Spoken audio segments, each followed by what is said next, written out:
మన VVIT university absolute discipline, absolute education.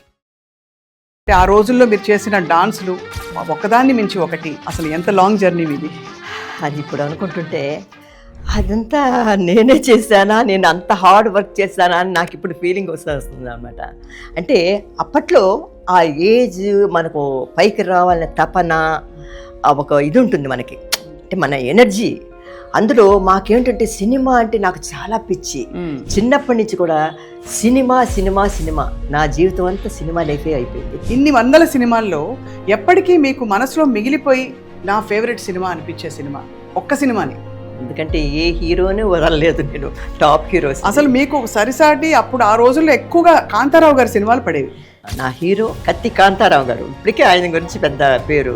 ఆయన తర్వాత మిగతా నేను ఎన్టీ రామారావు గారు, నాగేశ్వరరావు గారు, శోభన్ బాబు గారు, కృష్ణ, హర్నాథ్, అందరు మేడ మీద మేడ ఎక్కువ నాగేశ్వరరావు గారిని చూసాను. అదే నాగేశ్వరరావు గారు, మేము వచ్చి బకెట్తో నీళ్ళు వేస్తూ ఉంటాం అనమాట. అమ్మ ఎప్పుడు ప్రేమలో పడలేదా మీరు? ఇంత అందగాళ్ళు చుట్టూ, మీరు ఒక అందగత్తే.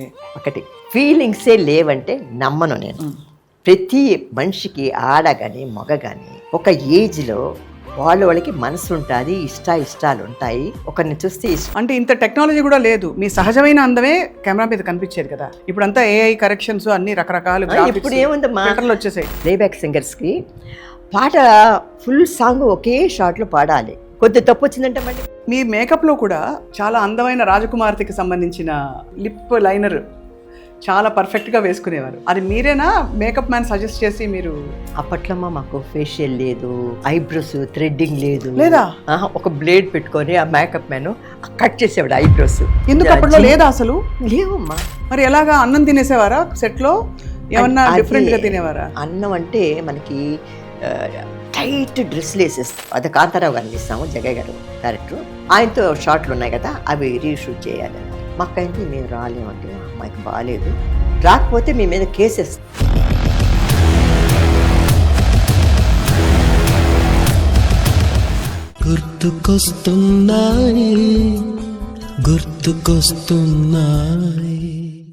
అందరికీ నమస్కారం. సుమన్ టీవీ లెజెండరీ రాజశ్రీ గారు, వారితో మాట్లాడడం చాలా అదృష్టంగా భావిస్తూ, రాజశ్రీ గారు చెన్నై వచ్చాం మీకోసం. చాలా చాలా సంతోషం అమ్మ. నిన్ను చూస్తుంటే నాకు మా సొంత బంధువుని రిలేషన్ చూసినంత ఫీలింగ్ వస్తుంది అనమాట. థ్యాంక్ యూ అమ్మ. మీరు more not just as a beautiful actress, కానీ అంటే ఆ రోజుల్లో మీరు చేసిన డాన్సులు ఒకదాన్ని మించి ఒకటి, అసలు ఎంత లాంగ్ జర్నీ మీది? అది ఇప్పుడు అనుకుంటుంటే అదంతా నేనే చేశానా, నేను అంత హార్డ్ వర్క్ చేశానా అని నాకు ఇప్పుడు ఫీలింగ్ వస్తుంది అనమాట. అంటే అప్పట్లో ఆ ఏజ్ మనకు పైకి రావాలనే తపన, ఒక ఇది ఉంటుంది మనకి, అంటే మన ఎనర్జీ. అందులో మాకేంటంటే సినిమా అంటే నాకు చాలా పిచ్చి. చిన్నప్పటి నుంచి కూడా సినిమా సినిమా సినిమా, నా జీవితం అంతా సినిమా లైఫే అయిపోయింది. తర్వాత సెకండ్ హాఫ్ వేరే లైఫ్ మారిపోయింది, కట్ ఆఫ్ అయిపోయింది అనమాట. అంటే నాకు అందరితో చెప్పాను, నేను ఫస్ట్ ఎలా ఎంటర్ అయ్యాను, బాలనటిగా. జమున గారు నా ఫస్ట్, ఆవిడ హీరోయిన్గా యాక్ట్ చేస్తే ఆవిడకి చిన్నపిల్లగా యాక్ట్ చేస్తాను నేను. అవన్నీ జరిగిపోగా అలా అలా అలా స్టెప్ బై స్టెప్ హీరోయిన్ అయిపోయాను అనమాట, టాప్కి వెళ్ళిపోయాను అనమాట. అందరు పెద్ద పెద్ద టాప్ హీరోలతో యాక్ట్ చేసే అవకాశం, అదృష్టం నాకు కలిగింది. దానికి చాలా చాలా సంతోషంగా ఉంది. ఒక భాషలోనే కాదు, 5 భాషల్లో టాప్ హీరోస్ అందరు కూడా. ఎందుకంటే మాకంటే చాలా సీనియర్స్. మేము కళల కన్నా, మేము స్కూల్ డేస్లో చదువుకుంటున్నప్పుడు పెద్ద పెద్ద టాప్ హీరోస్. అంటే ఎన్టీ రామారావు గారు, నాగేశ్వరరావు గారు అంటే చాలా పెద్ద టాప్ హీరోస్ కదా. ఇక్కడ ఎంజీఆర్ వాళ్ళు యాక్ట్ చేసినప్పుడు ఇక్కడ ఎంజీఆర్ గారు, శివాజీ గారు, అదేలాగా కన్నడంలో రాజ్ కుమార్ గారు, ఉదయ్ కుమార్ గారు, మలయాళంలో సత్యన్ నజీరు, హిందీలో శశి కపూర్ అంటే రాజ్ కపూర్ బ్రదర్తో యాక్ట్ చేస్తాను. అశోక్ కుమార్ గారు బ్రదరు కిషోర్ కుమార్ యాక్ట్ చేస్తాను అనమాట. అలాగే ఆ జనరేషన్లో యాక్ట్ చేస్తాను. అన్ని భాషల్లో హాయిగా యాక్ట్ చేసినంత వరకు చక్కగా యాక్ట్ చేసి రిటైర్డ్ అయిపోయాను. ఇప్పుడు అదొక లైఫ్, ఇదొక లైఫ్. ఏ లైఫ్కి అదే సంతోషంగా మనం హాయిగా ఆనందించాలంతే. నాకు ఇష్టమైనవి అంటే మధ్య మధ్యలో నేను మీకు ఇష్టమైన విషయాల గురించి అడుగుతుంటాను. ఇన్ని వందల సినిమాల్లో ఎప్పటికీ మీకు మనసులో మిగిలిపోయి నా ఫేవరెట్ సినిమా అనిపించే సినిమా ఒక్క సినిమాని, ఏ భాష అయినా పర్వాలేదు. ఫేవరెట్ సినిమా అంటే ఏం చెప్పను, నాకు అన్నీ ఇదే మా అందరు హీరోలతో యాక్ట్ చేయటమే అది నా ఒక సంతోషం, ఆనందం. ఎందుకంటే ఏ హీరోని వదలలేదు నేను, టాప్ హీరోస్. అసలు మీకు సరిసాటి అప్పుడు ఆ రోజుల్లో ఎక్కువగా కాంతారావు గారి సినిమాలు పడేవి. కాంతారావు గారు ఫస్ట్ నేను మూవ్ చేసిన నా హీరో కాంతారావు గారు, కత్తి కాంతారావు గారు. ఇప్పటికే ఆయన గురించి పెద్ద పేరు. ఆయన తర్వాత మిగతా నేను ఎన్టీ రామారావు గారు, నాగేశ్వరరావు గారు, శోభన్ బాబు గారు, కృష్ణ, హర్నాథ్, అందరితో యాక్ట్ చేస్తాను అనమాట. సో అయితే ఒక సినిమా చెప్పలేరు మీరు. ఒక్కటి నేను ఎలా చెప్తామా, ఇన్ని పోనీ ఒక సినిమాలు రెండో యాక్ట్ మూడో చేసి. చెప్పండి. ఎందుకంటే ఇప్పుడు నేను పాటలు పాడితే నాకు ఇష్టమైన పాటలు, నాకు ఇష్టమైన ఇంటర్వ్యూలు అలా ఉండొచ్చు. అలా మీకు అలా చెప్పాలంటే తమిళ్లో Kadhalikka Neramillai as first beautiful heroine movie, colour movie, ఇష్టమైన కలర్ మూవీ. మలయాళంలో భార్య ఫస్ట్ మూవీ, మంచి హిట్ అయిన మూవీ, 100 Days. భార్య అని పేరు పెట్టారా మలయాళంలో? భార్య మలయాళంలో భార్య అంటే కొద్ది సాంస్క్రిట్ అది మనకి చేరుతుంది కదా, భార్య. దాంట్లో ఫస్ట్ నేను యాక్ట్ చేసిన పిక్చర్ 100 Days పిక్చర్. అది కూడా తర్వాత కన్నడంలో వచ్చి మిస్టర్ రాజ్ కుమార్. అది రాజ్ కుమార్ గారి పేరు, ఆయనతోనే యాక్ట్ చేశాను నేను ఆ పిక్చర్లో. హిందీలో ప్యార్ కియేజా. తెలుగు చెప్పాను కదా, ప్రేమించి చూడు, తోటలో పిల్ల కోట్లో రాని నా ఫస్ట్ మూవీ. అది కాంతారావు గారితో. అవును, అది నాకు చాలా ఇష్టం. ఏంటా పాట? మేడ మీద మేడ కట్టి అది ప్రేమించి చూడు, మాడి మేల మాడి కట్టి కోడి కోడి చేత స్టెప్పులు ఉన్నాయి అందులో. అందులో ఎక్కువ నాగేశ్వరరావు గారిని చూసాను. అది నాగేశ్వరరావు గారు మేము వచ్చి బకెట్తో నీళ్ళు వేస్తూ ఉంటాం అనమాట.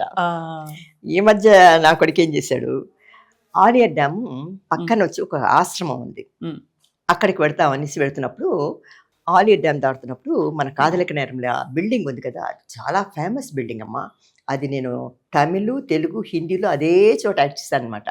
అక్కడే నెలల కొద్ది స్టే చేసి ఆ 3 లాంగ్వేజ్లు అక్కడే తీశారు. ఇప్పటికి చాలా బాగుంది ఆ బిల్డింగ్, ఆ లొకేషన్. అబ్బా ఎంత బాగుంటుందో, వాటర్ ఫాల్స్ అవన్నీ, చాలా కొండలు గిండలు, చాలా బాగుంటుంది ఆ లొకేషన్. ఆలియర్ డ్యామ్ అని పొల్లాచి దగ్గర అన్నమాట. మా కొడుకు ఏం చేశాడు, కార్లో పెడుతూ అమ్మ ఆలియర్ డ్యామ్ అంటే ఇప్పుడు వచ్చి గవర్నమెంట్ అంతా గేటు లోపలికి అలవ చేయటం లేదంట. ఆఫీస్కి వెళ్ళి మా మదర్ ఇక్కడ వర్క్ చేశారు 3 లాంగ్వేజ్ల్లో, నేను ఈ బిల్డింగ్ చూడాలి, నేను వాళ్ళ సన్ని అని చెప్పేసి మా మనవరాళ్ళని తీసుకొని అక్కడికి వెళ్ళాడు.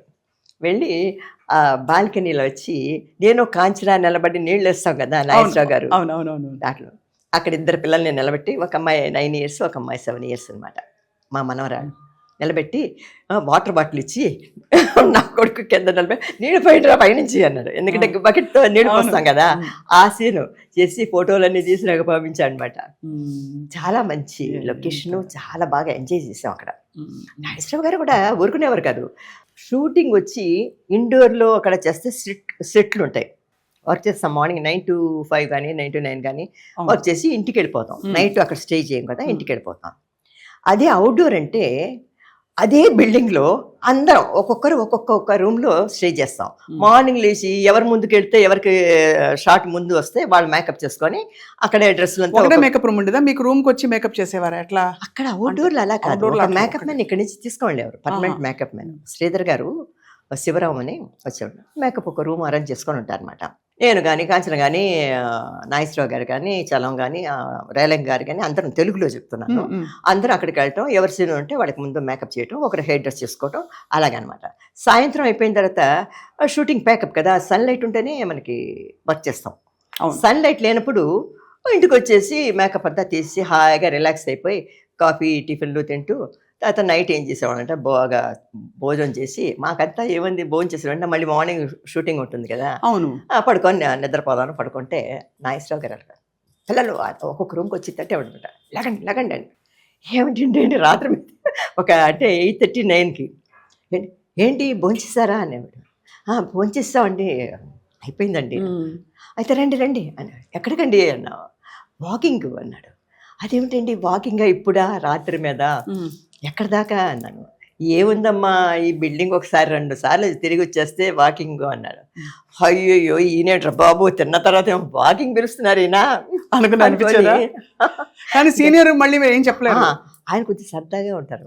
రామారావు గారు కాదు, రామారావు గారు చాలా స్ట్రిక్ట్, చాలా స్ట్రిక్ట్. ఆయన షార్ట్ అంటే మటుకు నార్మల్ అయిపోతారు అనమాట.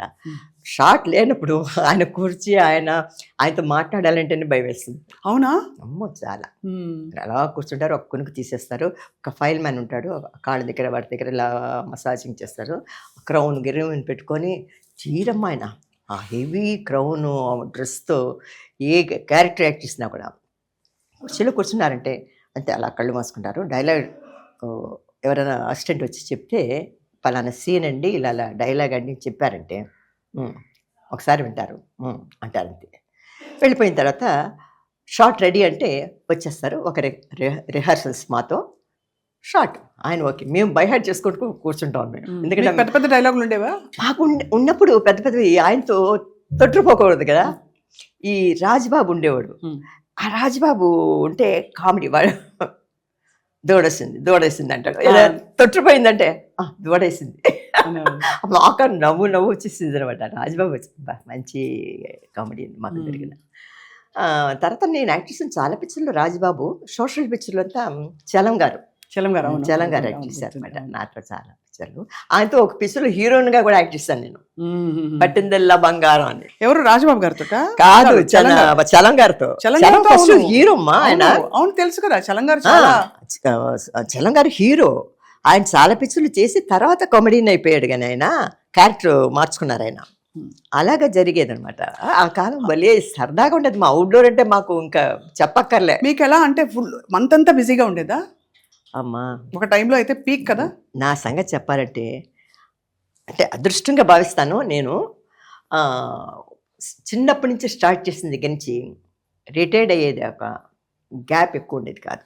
పండగలు వచ్చినా ఏం వచ్చినా కూడా నా రూట్ అలా పెడుతూనే ఉండే. షూటింగ్ పొద్దున్న మధ్యాహ్నం రాత్రి బాగా టైర్డ్ అయిపోయేదాన్ని. నైట్ అంతా వర్క్ చేస్తే కొంతమంది ప్రొడ్యూసర్స్ ఒప్పుకునేవారు కాదు. సాంగ్ ఫ్రెష్గా ఉండాలి కదా, మొహంతా డోక్కుపోయింది, క్లోజప్లు తీయం అని చెప్పి అప్పట్లో చాలా ఇదనమాట. అంటే ఇంత టెక్నాలజీ కూడా లేదు, మీ సహజమైన అందమే కెమెరా మీద కనిపించేది కదా. ఇప్పుడంతా ఏఐ కరెక్షన్స్ అన్ని రకరకాలు. ఇప్పుడు ఏముందమ్మా, వచ్చేసాయి. కొద్దిగా డైలాగ్ మిస్టేక్ వచ్చిందంటే అలా కంటిన్యూ చేసి అక్కడ కట్ చేసేస్తారు. సాంగ్ పాడేవాడు కూడా చాలా కష్టం. ప్లేబ్యాక్ సింగర్స్కి పాట ఫుల్ సాంగ్ ఒకే షాట్లో పాడాలి. కొద్ది తప్పు వచ్చిందంటే మళ్ళీ 1 more అంటారు అనమాట. మాకు కూడా అలానే అక్కడి నుంచి వచ్చే మూమెంట్స్, డ్యాన్స్ మూమెంట్స్ లాంగ్ షాట్లో తీస్తే, పెద్ద షాట్ లెంగ్తీ షాట్ అయితే కొద్ది మిస్టేక్ వచ్చిన కట్ అని చెప్తారు అనమాట. అదేలాగా డైలాగ్స్ కూడా మీ సీనియర్లతో నర్వస్గా ఉంటుంది చాలా. అందులో ఎక్కడంటే మన సెపరేట్ షాట్, మన సెపరేట్గా క్లోజప్ తీసేటప్పుడు హ్యాపీ ఒక 4-5 ఆర్టిస్టులు ఉంటారు. హీరో, తర్వాత ఫాదర్ రోలు, ఒక కామెడీ, వాళ్ళందరూ మాట్లాడుతున్నప్పుడు మన డైలాగ్ మధ్యలో వచ్చిందనుకో మనం మర్చిపోకూడదు. వాళ్ళు యాక్ట్ చేసినప్పుడు అంతా మన రియాక్షన్ వస్తూ ఉండాలి, ఇలాగా అలాగనా అని. తర్వాత మన డైలాగ్ వచ్చేసరికి మనం కరెక్ట్గా చెప్పాలి, అప్పుడే తొట్టపోతుంది మనకి. అదే చాలా. అలా మీకు బాగా టేకులు తిన్న డైలాగ్ ఏదమ్మా? టేకులు అంటే తమిళ్లో ఒక ఇది ఉంది, తెలుగులో కూడా ఒక పిక్చర్లో అలా చేస్తాను, మలయాళంలో కూడా ఎక్కువ టేకులు. కానీ భాష ఎలా వచ్చేది? ఇప్పుడంటే అందరూ డబ్బింగ్ ఊరికే ABCD బటర్ఫ్లై అంటారట. అప్పట్లో మీరు భాష ఎలా మేనేజ్ చేసుకున్నారు? అంటే మనకి తెలియని భాష అయితే మనం రాసుకొని తెలుగులో దాన్ని పదే వల్ల వేసుకోవాలన్నమాట, మెమరీ చేసుకొని. అంటే ఒకవేళ కొద్దిగా ఒక ఇది ట్రెండ్ కొద్దిగా ఇదిగా వచ్చినా కూడా పర్వాలేదు, కానీ లిప్ మూమెంట్ కరెక్ట్గా ఉండాలన్నమాట. ఆ లిప్ మూమెంట్ గమనిస్తారు. సాంగ్స్లో కూడా అంతే, మనం లిప్ మూమెంట్ కరెక్ట్గా పాటకి ఇవ్వాలన్నమాట, లేకపోతే ఒప్పుకునేవారు కాదు, కట్ అనేవారు అనమాట. మీ మేకప్లో కూడా ప్రత్యేకంగా ఒక చాలా అందమైన రాజకుమార్తెకి సంబంధించిన మీ లిప్ లైనర్ చాలా పర్ఫెక్ట్గా వేసుకునేవారు. అది మీరేనా మేకప్ మ్యాన్ సజెస్ట్ చేసి మీకు అర్థమైంది అనుకుంటాను నేను చెప్పింది. చాలా మీ పెదవుల అసలు పర్ఫెక్ట్ ఆ వీ షేప్డ్ ఫేస్. ఇప్పుడు ఏదైతే చెప్తున్నారో అందరూ వెళ్ళి క్లినిక్కి వెళ్ళి చేయించుకుంటున్నారు, మీకు అప్పుడు పర్ఫెక్ట్ వీ షేప్ ఫేస్ ఉండేది, ఇలా హార్ట్ షేప్లో. అప్పట్లో మాకు ఫేషియల్ లేదు, ఐబ్రోస్ థ్రెడ్డింగ్ లేదా, ఒక బ్లేడ్ పెట్టుకొని ఆ మేకప్ మ్యాన్ కట్ చేసేవాడు, ఐబ్రోస్ కట్ చేసేవాడు అనమాట. థ్రెడ్డింగ్ ఏం లేదు, ఫేషియల్కి వెళ్ళేవాడు కాదు. ఎందుకు అప్పట్లో లేదా? అసలు లేవమ్మా, థ్రెడ్డింగ్ తర్వాత వచ్చింది. మేము హైదరాబాద్ వెళ్ళినప్పుడు ఒకసారి అక్కడ థ్రెడ్డింగ్ అప్పుడే స్టార్ట్ చేసాం. మాకు భయం, థ్రెడ్ పెట్టుకొని ఇలా చువుకు అంటూ ఉండేది. మాకు బ్లేడ్తో చేశారన్నమాట. ఫేషియల్ లేదు, ఇంటికి రావటం పడుకోవటం, ఏం క్రీములు గీములు ఏమి రాసేది, మేకప్ తీయటం పడుకోవటమే అంతే. అలాగ ఉండేదన్నమాట. అప్పుడు జిమ్ములు కూడా లేవు మాకు. మరి ఎలాగా అన్నం తినేసేవారా సెట్లో? ఏమన్నా అది డిఫరెంట్గా తినేవారా? అన్నం అంటే మనకి టైట్ డ్రెస్సులు వేసేస్తారు, షూటింగ్ ఉంటుంది, ఎక్కువ అన్నం తినలేం మనం. టైట్ కుట్టేసరికి మళ్ళీ భోజనం ఎక్కువ తింటే నిద్ర వచ్చేస్తుంది, మొత్తం వచ్చేస్తుంది. మళ్ళీ షూటింగ్ ఉంటుంది కదా ఆఫ్టర్నూన్ 2 o'clock. దానికోసం ఏం చేసామంటే కొద్దిగా లిమిట్గా తిని, కొద్దిగా ఈగురు చేపల పులుసులు అవి ఉంటాయి కదా, దాన్ని అలా అలా టచ్ చేసుకుంటే అబ్బా ఫుల్ అని మంచినీళ్ళు తాగేసేవాడు అనమాట. సో మీ ఫేవరెట్? మా సిస్టర్ ఎక్కువ దానిమ్మ జ్యూస్, ఎన్ని దానిమ్మ పళ్ళు కొనేదో, జ్యూస్ తీసి మరచొమ్ములని ఉండేవి అప్పట్లో. అలా మరచొమ్ములో దాని నిండా పోసి పెట్టేది మా అక్కయ్య. అదే మీకు ఎనర్జీ? కొద్దిగా కొద్దిగా, ఎందుకంటే ఫుల్ టైట్ కదా డ్రెస్సులు అంతా. అందులో రాజకుమార్ రెస్ట్ రూమ్కి వెళ్ళాలంటే కష్టం కనుక అది కుట్లు అన్నీ ఇప్పుకొని ఇవన్నీ ఇప్పుడులాగా అన్నీ ఇవి కాదు కదా, ఇలాంటివి అతికించేస్తున్నారు, డ్రెస్ ఓపెన్ చేయవచ్చు. అప్పుడంతా స్టిచ్ చేసేవారు, కుట్టేసేవారు అనమాట. దానికోసం ఇంత ఇంత ఇంత జ్యూస్ తాగటం అలాగా చాలా అలా మేనేజ్ చేశారు. ఎంత కష్ట జీవితం అండి అసలు. ఏదో హీరోయిన్, సినిమా హీరోయిన్ అంటే చాలా అన్నీ సాగిపోతాయి అనుకుంటారు. ఎన్ని కష్టాలు పడి ఉంటారు, ఎండల్లో వానల్లో, ఇంకా నిద్ర సరిగ్గా ఉండదు, బ్యాక్ టు బ్యాక్ షెడ్యూల్స్. ఆ కష్టం గురించి చెప్పండి, మీకు ఇష్టమైన వాటిలో ఆ కష్టాన్ని కూడా పెడదాం. కష్టం అంటే అమ్మా, మాకు ఇక్కడి నుంచి గబుక్కొని నా పరిస్థితి ఏంటంటే ఒక చోట నిలకడైన ఇది కాదు నాది. అక్కడికి ఇక్కడికి పరుగులెత్తటం అనమాట. ఇక్కడి నుంచి బెంగళూరుకి వెళ్ళిపోవాలి, బెంగళూరు ఫ్లైట్లో వెళ్ళి అక్కడి నుంచి కారులో మైసూర్కి వెళ్ళాలి, మైసూర్కి కార్లో ఫ్లైట్ లేదు. అదేలాగా కేరళకి వచ్చి ఫ్లైట్లో అలపికి వాటికి వెళ్ళి అక్కడి నుంచి కార్ జర్నీ చేయటం. తర్వాత బాంబే వచ్చి అప్పుడు డెకోటా అని ఒక ఫ్లైట్ ఉండేది, డగ డగ డగ డగ డగ అని ఆడుతుంది అప్పట్లో. అది దాని పేరే డకోటా. డెకోటా అదేంటి, ఆ ఫ్లైట్ ఎక్కితే చెవులన్నీ కయ్యని నొప్పులు వచ్చేసాయి అనమాట, అంత నొప్పులు వచ్చేస్తాయి. అప్పట్లో ఫ్లైటు ఎంత కాటన్ పెట్టుకున్నా కూడా వచ్చేస్తుంది అనమాట. అది ఇక్కడి నుంచి పూనాకి వెళ్ళే, పూనా నుంచి మళ్ళీ ఇంకొక ఫ్లైట్లో బాంబేకి వెళ్ళాలన్నమాట. ఇవన్నీ వెళ్ళేసరికి బాగా టైర్డ్ అయిపోతాం. ఇక్కడ షూటింగ్ ఫినిష్ చేసుకొని ప్యాకప్ చేసుకొని కాపాకప్పని మొహం కడుక్కొని డ్రెస్ మార్చుకొని చీర కట్టుకొని పరుగులెత్తటం అనమాట. అప్పుడు అక్కడికి వెళ్ళిన వెంటనే షూటింగ్, ఆ షూటింగ్ బాంబేలో అనేసరికి అందరూ నార్త్ ఇండియన్స్ ఉంటారు. ఆ మేకప్లు వేరే, ఆ గెటప్ వేరే, ఆ డాన్స్ మూమెంట్స్ కొద్దిగా వేరే టైప్లో ఉంటాయి. నువ్వు గమనించవా లేదు? అవునవును. మనకి వాళ్ళకి చాలా తేడా ఉంది. అవునవును. ఆ యాక్టింగ్లో కానీ వాళ్ళ కొద్ది ఈజ్ ఒక టైప్లో ఉంటుంది. అవన్నీ ఆ టైప్కి మనం మారాలంటే కొద్ది టైం పడుతుంది. వెళ్ళిన వెంటనే టైర్డ్ అయిపోతాం. కలర్ పిక్చర్, అన్ని కలర్ పిక్చర్లు హిందీలో అంతా బాంబే. చాలా కష్టపడాలి. ఒక్కొక్కసారి అనిపించేది, పండగకి వచ్చి మా సిస్టర్ వాళ్ళు పండగ అంటే అన్ని కొత్త బట్టలు పట్టు చీరలు కాదు. నేనెక్కడ, మనకు పట్టు చీర ఇంట్లో చీర కట్టే టైమే లేదనమాట. అంతా నైటీలు వేసుకొని ఉండటమే. షూటింగ్ పెడితే డ్రెస్సులు అవి వాళ్ళు ఇచ్చిన డ్రెస్సులు, చీరలు కూడా అంతే. అందరూ మా ఇంట్లో మా అక్కయ్య కోడళ్ళు ఇద్దరు నా ఏజ్ గ్రూప్ అనమాట, మంచి మంచి పట్టు చీరలు కట్టుకునేవారు. వాళ్ళని చూసేదాన్ని, నాకు పెద్ద ఇంట్రెస్ట్ ఉండేది. ఇవన్నీ మనం కట్టేసిన వేసిన వాళ్ళు అంతే పట్టు అంటే అబ్బా ఇది ఎవరు కట్టుకుంటారు, నైటీతోనే ఉంటే శుభ్రం అనిపించేది. వాళ్ళందరూ హాయిగా సరదాగా గినిమాలు కడుతుంటే నేను గుడ్డులా జాకెట్ చేసి ఫీల్ అయ్యేదాన్ని. వీళ్ళందరూ హాయిగా అనుభవిస్తున్నారు, మనకు తినడానికి తిండి లేదు, అన్నీ ఉంది, అందరూ బాగా తింటుంటారు, మనకేమో తింటాను. వాళ్ళందరూ బిర్యానీలు అన్నీ పెట్టుకొని తింటుంటే మనం అలా కూర్చొని ఆ ఇగురు నాకటం, ఆ చిన్న మొక్క తినటం, రైస్ ఎక్కువ తినబుద్దేసేది కాదు, టైట్ డ్రెస్సులు అవి. అప్పుడు అనిపించేది. తర్వాత కొద్దిగా రిలాక్స్ అయినప్పుడు కొద్దిగా ఫ్రీగా, అంటే సోషల్ పిక్చర్ అయితే కొద్దిగా బాగా తింటాం. ఈ ఫోక్లర్ పిక్చర్లు ఎక్కువ యాక్ట్ చేయటం వల్ల, టైట్ డ్రెస్సుల వల్ల ఎక్కువ భోజనం చేయలేము. మీ ఫేవరెట్ ఫుడ్ ఏంటి? మీకు ఇష్టమైన ఫుడ్ అసలు ఎప్పుడు అందరికీ ఒక్కొక్కటి ఇష్టం ఉంటుంది. బిర్యానీ కరెక్ట్గా, మటన్ బిర్యానీ. మటన్ బిర్యానీ ఇష్టమా? ఎక్కడ తింటారమ్మా మటన్ బిర్యానీ? అప్పుడే అంటే మీరు సినిమా నుంచి విరమణ అన్నాక Buhari famous mutton biryani, mutton samosa చిన్నవి. అది ఏంటంటే ఆ కాలంలో ఒక్కసారి మాకు షూటింగ్లు క్యాన్సిల్ అయినా ఏదైనా మా మదరు, మా అక్కయ్య మనవరాళ్ళు అందరూ కలిసి బీచ్కి వెళ్ళిపోయేవాళ్ళం అనమాట. అప్పుడు బీచ్ కాముగా ఉండేది ఇక్కడ మెడ్రాస్లో. ఒక పెద్ద చెంకాణ తీసుకొని పోయి వేసుకొని కొన్ని చైర్స్ వేసుకొని పిల్లలు చంటి పిల్లలు మా అక్కయ్య మనవరాళ్ళు వాళ్ళని ఏదో దీంట్లో తిప్పుతూ ఉంటారు పనోళ్ళు. అక్కడ కూర్చొని ఎన్ని సోమసాలు పెట్టుకొని అందరం ప్లేట్లో అందరు మా మదరు మా సిస్టర్ మా అక్కయ్య కోడళ్ళు అందరం కలిసి బాగా సోమసాలు తింటూ పీచ్ మల్బా అని అమ్మేవారు అక్కడ. భలే ఉండేది పీచ్ మిఠాయి. పీచ్ మల్బా ఐస్ క్రీమ్ పీచ్ మల్బా అని ఫ్రూట్స్ అన్ని వేసి ఇలాగా అన్ని ఐస్ క్రీమ్ అన్ని వేసి ఇలా పెద్ద దీంట్లో వస్తాయి. ఆ పీచ్ మల్బాలు తెచ్చుకొని చక్కగా తినేసేవాడు. ఎప్పుడైనా ఒళ్ళు వచ్చేసారా మీరు? ఇప్పుడు బాగా స్లిమ్గా ట్రిమ్గా ఉన్నారు. ఎప్పుడు మీరు ఒక డాన్సర్ కాబట్టి ఒళ్ళు వచ్చారా ఎప్పుడైనా? వస్తుంది ఒక్కొక్క ఏజ్ని బట్టి ఒళ్ళు వస్తుంటుంది. అంటే నేను చిన్నప్పుడు చాలా సన్నగా ఉండేదాన్ని. మా అక్కయ్య కొడుకులు వాళ్ళందరూ బొజ్జుగా ఉండేవారు. నాగుల చవితి యాక్ట్ చేసేటప్పుడు చిన్నపిల్లని ఇదిగా ఉన్నాను. నాగుల చవితి యాక్ట్ చేస్తాను. తర్వాత భక్త రామదేవ్ యాక్ట్ చేస్తాను. అలా చేసినప్పుడు భక్త కుచేల అని ఒక పిక్చర్ యాక్ట్ చేశాను. కన్నాంబ గారు కూతురుగా అనమాట. సిఎస్ఆర్ ఆంజనేయులు గారు చాలా పెద్ద ఆయన కూతురులో ఒక పెద్ద కూతురుగా యాక్ట్ చేశాను అనమాట. చేస్తున్నప్పుడు పిక్చర్ జరుగుతూ ఉంది. ఒక షార్ట్లో ఏమైపోయిందంటే నైట్ షూటింగ్ అప్పుడు నాకు హై ఫీవర్ వచ్చేసింది అనమాట.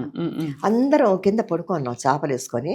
కన్నమ్మ గారు నా పక్కన ఉంటారు. అందరు పిల్లలు ఒక్కొక్కరు కుచేరుడు పిల్లలంటే చెప్పాలి అందరూ లైన్గా పడుకున్నాం అనమాట. అప్పుడు కన్నమ్మ గారు నా మీద ఆవిడ నాకు చాలా ఇష్టం, మా మదర్ లాగా అనమాట.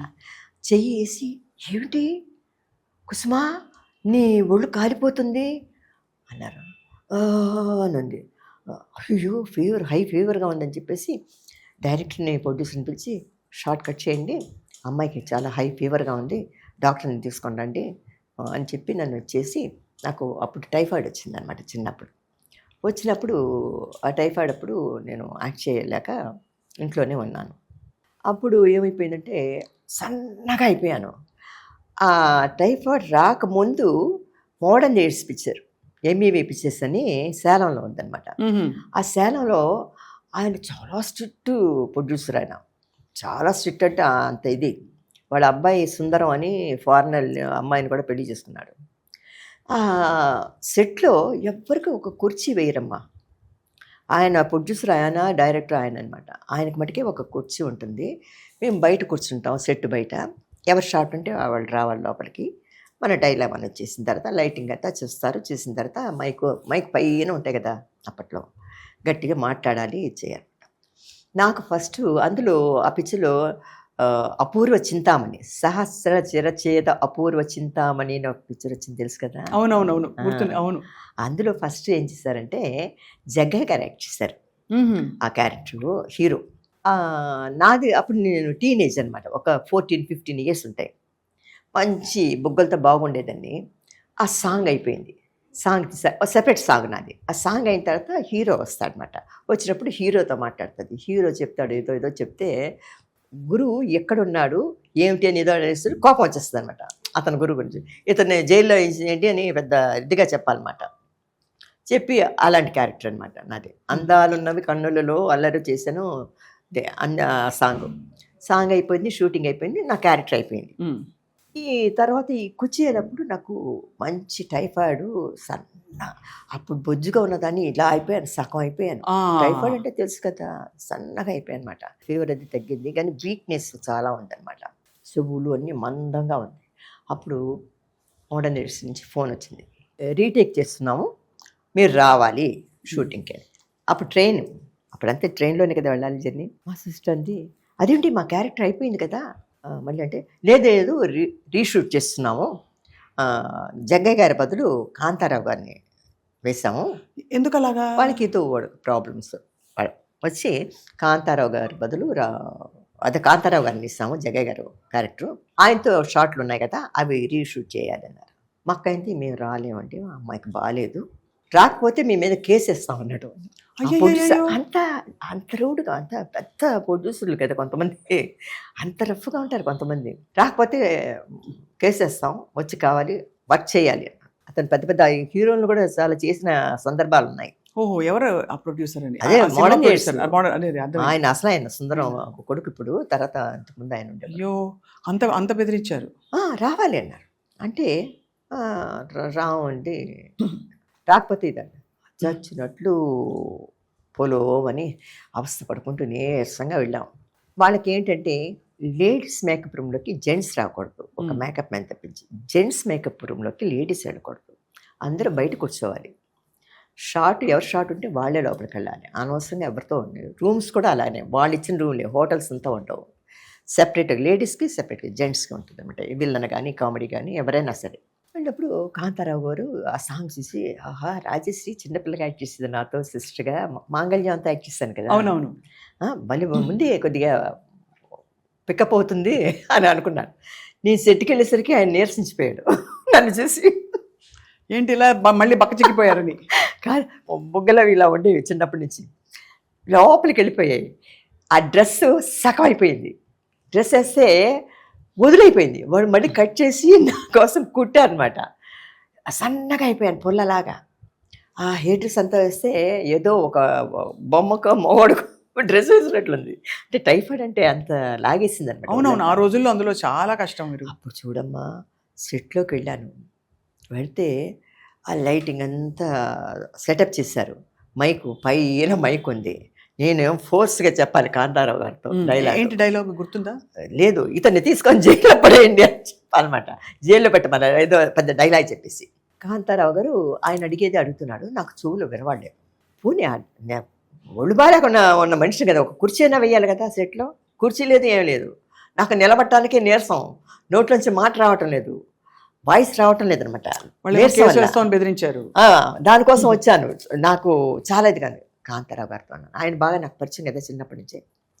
అన్నయ్య అన్నయ్య, అప్పుడు అన్నయ్య అనేదాన్ని, అన్నయ్య అన్నయ్య నాకు చెవులకు వినబట్టం లేదు, మీ డైలాగ్ అయిపోయిన వెంటనే ఏదైనా ఒక సైగ చేయండి, నా డైలాగ్ ఒప్ప చెప్పేస్తాను నేను. నాకు ఎప్పుడు మీరు ఆఫ్ చేస్తారో, మీ డైలాగ్ ఎప్పుడు అవుతుందో నాకు తెలియదు కదా అంటే, సరే అమ్మా అన్నారు. కట్ కట్ కట్ అన్నారు.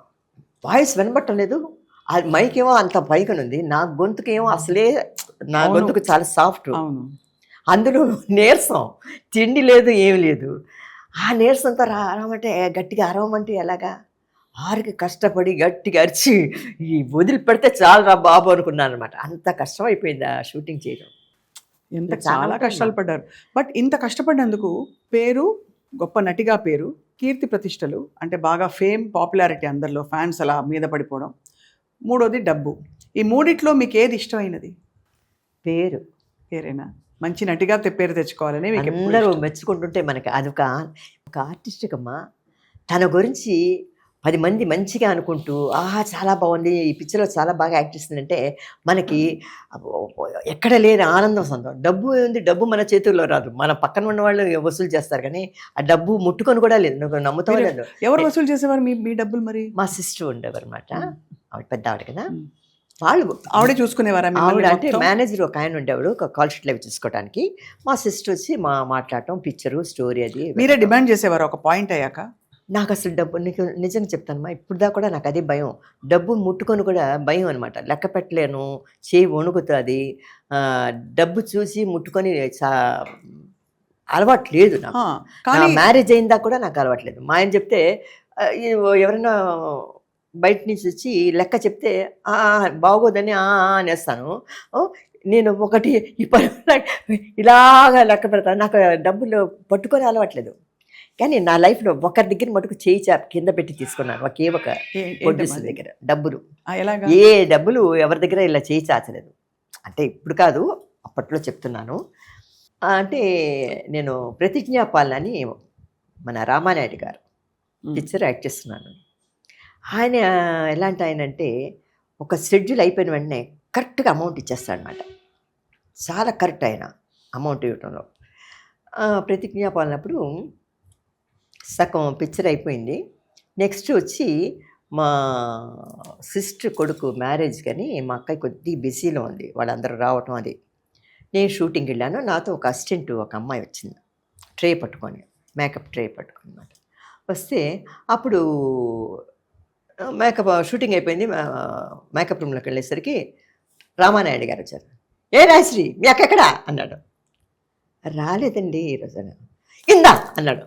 ఇందా అనేసరికి ఇలా అన్నాను, ఏదో ఇలా అనేసరికి ఇలా అన్నా అనమాట. డబ్బు పెట్టాడు, డబ్బు చూసేసరికి నాకు వణుకు వచ్చేసింది. డబ్బులు పెట్టాడు, ఏం చేయాలని గబక్కని ఆ మేకప్ అసిస్టెంట్ ఉంటే ఆ ట్రేలో పెట్టేస్తాను అనమాట. ఆ పిల్ల ఒక టవల్ ఏదో కప్పింది ఇచ్చేసింది. తాత ఇంటికి వెళ్ళి అమ్మ అక్క అక్క ఇలా రామాయణానికి గారు డబ్బులు ఇచ్చారు ట్రేలో పెట్టి. అదేంటి ట్రేలో పెట్టిస్తావు అని. మరి ఎక్కడ పెట్టినావు నువ్వు లేవు కదా అన్నాడు. అలాగా ఆయన దగ్గర ఫస్ట్ నేను చేయి చాచి తీసుకున్నాను. బట్ అంతకు ముందు పూర్వం మీకు ఎంత ఇస్తున్నారు సినిమాకి, కాల్ షీట్ల లెక్క ఏమి అడిగేవారు కాదు కదమ్మా. అసలు ఏమీ తెలియదు. మరి అవి కూడబెట్టుకున్నారా పోనీ?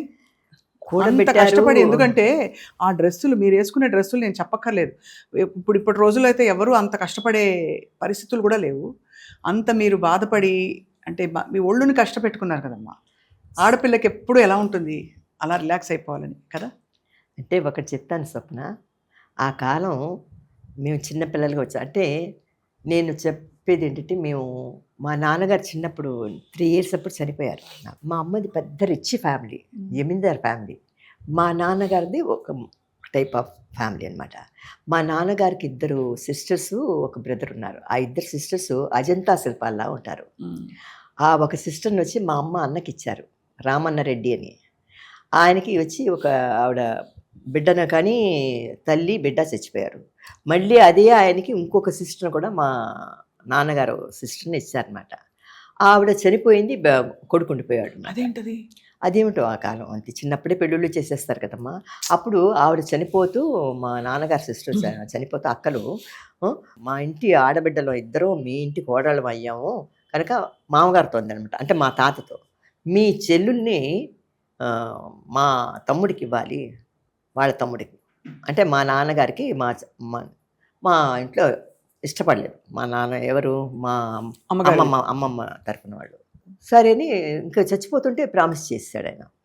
అప్పుడు తప్పనిసరిగా మా నాన్నగారు స్టేషన్ మాస్టర్, చెప్తున్నారు కదా, అంటే వాళ్ళ పెద్ద ఫ్యామిలీ కాదని, పెద్ద అంటే మా సైడ్ జమీందారు ఫ్యామిలీ. నేను ఎప్పుడు కూడా మా అమ్మగారి తరఫున చెప్పాను, మా నాన్నగారిదే చెప్తాను. మా నాన్నగారు చిన్నవాడైనా మా నాన్నగారు ఆయన స్టేషన్ మాస్టర్ కాదు, కూలోడైనా ఇదైనా కూడా మా నాన్నగారి పేరే చెప్తాను. నేను ఎప్పుడు ఏ ఇంటర్వ్యూలో కూడా మా అమ్మ గురించి చెప్పను. మా అమ్మది పెద్ద రిచ్ ఫ్యామిలీయే, 8 మంది, 4 అప్పజల్లులు, 4 అన్నదమ్ములు. కానీ ఇంతవరకు ఎవరితో చెప్పలేదు నేను. మా అమ్మది పెద్ద రెడ్డి, ఇంతంత వడ్డాణాలు పెట్టుకున్నారు, కమరపట్ట వడ్డాను, మా గజ్జెల వడ్డాను అని పెద్ద జమీందార్ ఫ్యామిలీ మా అమ్మది. ఎవరితో చెప్పలేదు. అయితే మీరు ఇండస్ట్రీకి రావడం, మీరు ఎర్న్ చేయడం మా నాన్నగారికి ఇష్టం లేదు. నాన్నగారికి తెలియదండి. చిన్నప్పుడు నేను 3 ఏళ్ళు, మా అక్కకి 5 ఏళ్ళప్పుడు మా సిస్టర్కి మ్యారేజ్. ఎందుకు ఇష్టం లేదు అంటే ఇండస్ట్రీ వద్దనా? అసలు తెలీదు సినిమా సంగతి. మా నాన్న ఏలూరులో ఉండేవాళ్ళం. సినిమాలు అప్పుడు మాకు తెలీదు. అప్పుడంతా సినిమాలు సతీ సులోచన భక్తి పిక్చర్లు ఉండేవి కదా, కన్నాంబ గారు, కాంచనమాల, వీళ్ళందరూ యాక్ట్ చేసే సినిమాలకి మా అక్కయ్యను మా అమ్మను గుర్రబండి అంటారు కదా, గుర్రబండి దాంట్లో తెరేసుకొని ఆ పిక్చర్. మా నాన్నగారికి స్టేషన్ మాస్టర్ కదా, పాసులు గెస్లు వస్తాయి, అలాంటి సినిమాలకే పంపించేవారు మా అమ్మని మా అక్కని. నేను మా అక్కకి వచ్చి 5 ఏళ్ళప్పుడు చనిపోయిందని చెప్పలే మా మేనత్త బిడ్డను కని, ఆ బిడ్డని వచ్చి మా అక్కయ్యకి ఇచ్చి పెళ్లి చేశారు. ఆ అబ్బాయిని మా అక్కయ్య పుట్టిన తర్వాత మా అక్కయ్యకి ఇచ్చి పెళ్లి చేశారు, అంటే మేనమామ కొడుకుని. చేసిన తర్వాత మా నాన్నగారు స్టేషన్ మాస్టర్గా ఉన్నారు. మేము ఒక స్టేషన్ మాస్టర్ ఫ్యామిలీ. మా అమ్మ వాళ్ళు వైజాగ్లో అక్కడ ఉన్నారన్నమాట వాళ్ళ ఫ్యామిలీ. అలా ఉన్నప్పుడు వచ్చి మా నాన్నగారు ఇట్లా ఉండి చనిపోయారు, హార్ట్ అటాక్ వచ్చి. నేను 3 ఏళ్ళు బేబీ ఉన్నప్పుడు. అప్పుడు మా అమ్మను మా అక్కయ్యను మేనమామ ఇంట్లో, ఆయన సర్కిల్ ఇన్స్పెక్టర్, ఆయన మా అమ్మ అన్న, పెద్దవాళ్ళు, వాళ్ళందరూ పెద్ద జాబుల్లో ఉండేవారు అనమాట. చెల్లులు తెచ్చిపెట్టుకున్నారు. అప్పుడు మా అక్కయ్య వచ్చి మా మేనమామ అక్క కూతురుని చేసుకున్నాడు ఒక ఆయన ఇన్స్పెక్టర్, సర్కిల్. ఆ కొడుకును ఈయన చనిపోయిన తర్వాత, తల్లి చనిపోయిన తర్వాత వాళ్ళు పెంచుకున్నారు కదా, వాళ్ళకి 2 కూతుళ్ళు ఉంటే. అప్పుడు మా అక్కయ్య వాళ్ళ ఇంటి కోడలు కదా, ఆ కోడళ్ళు మా అమ్మకు వచ్చి 6 నెలలు. ఆవిడకి ఒళ్ళు బాగాలేకపోయింది. అప్పుడు చెన్నైకి వచ్చారనమాట డాక్టర్ చూపించుకోవడానికి. అప్పుడు వచ్చి మా ఫ్యామిలీ కూడా, మా అమ్మ, మేము చిన్న పిల్లలు. మా అక్కకి 2 కొడుకులు. మా అక్కయ్య నాకంటే పెద్ద, చెప్పాను కదా, 20 years పెద్ద. అవునవును, ఆల్మోస్ట్ తల్లిలాగే.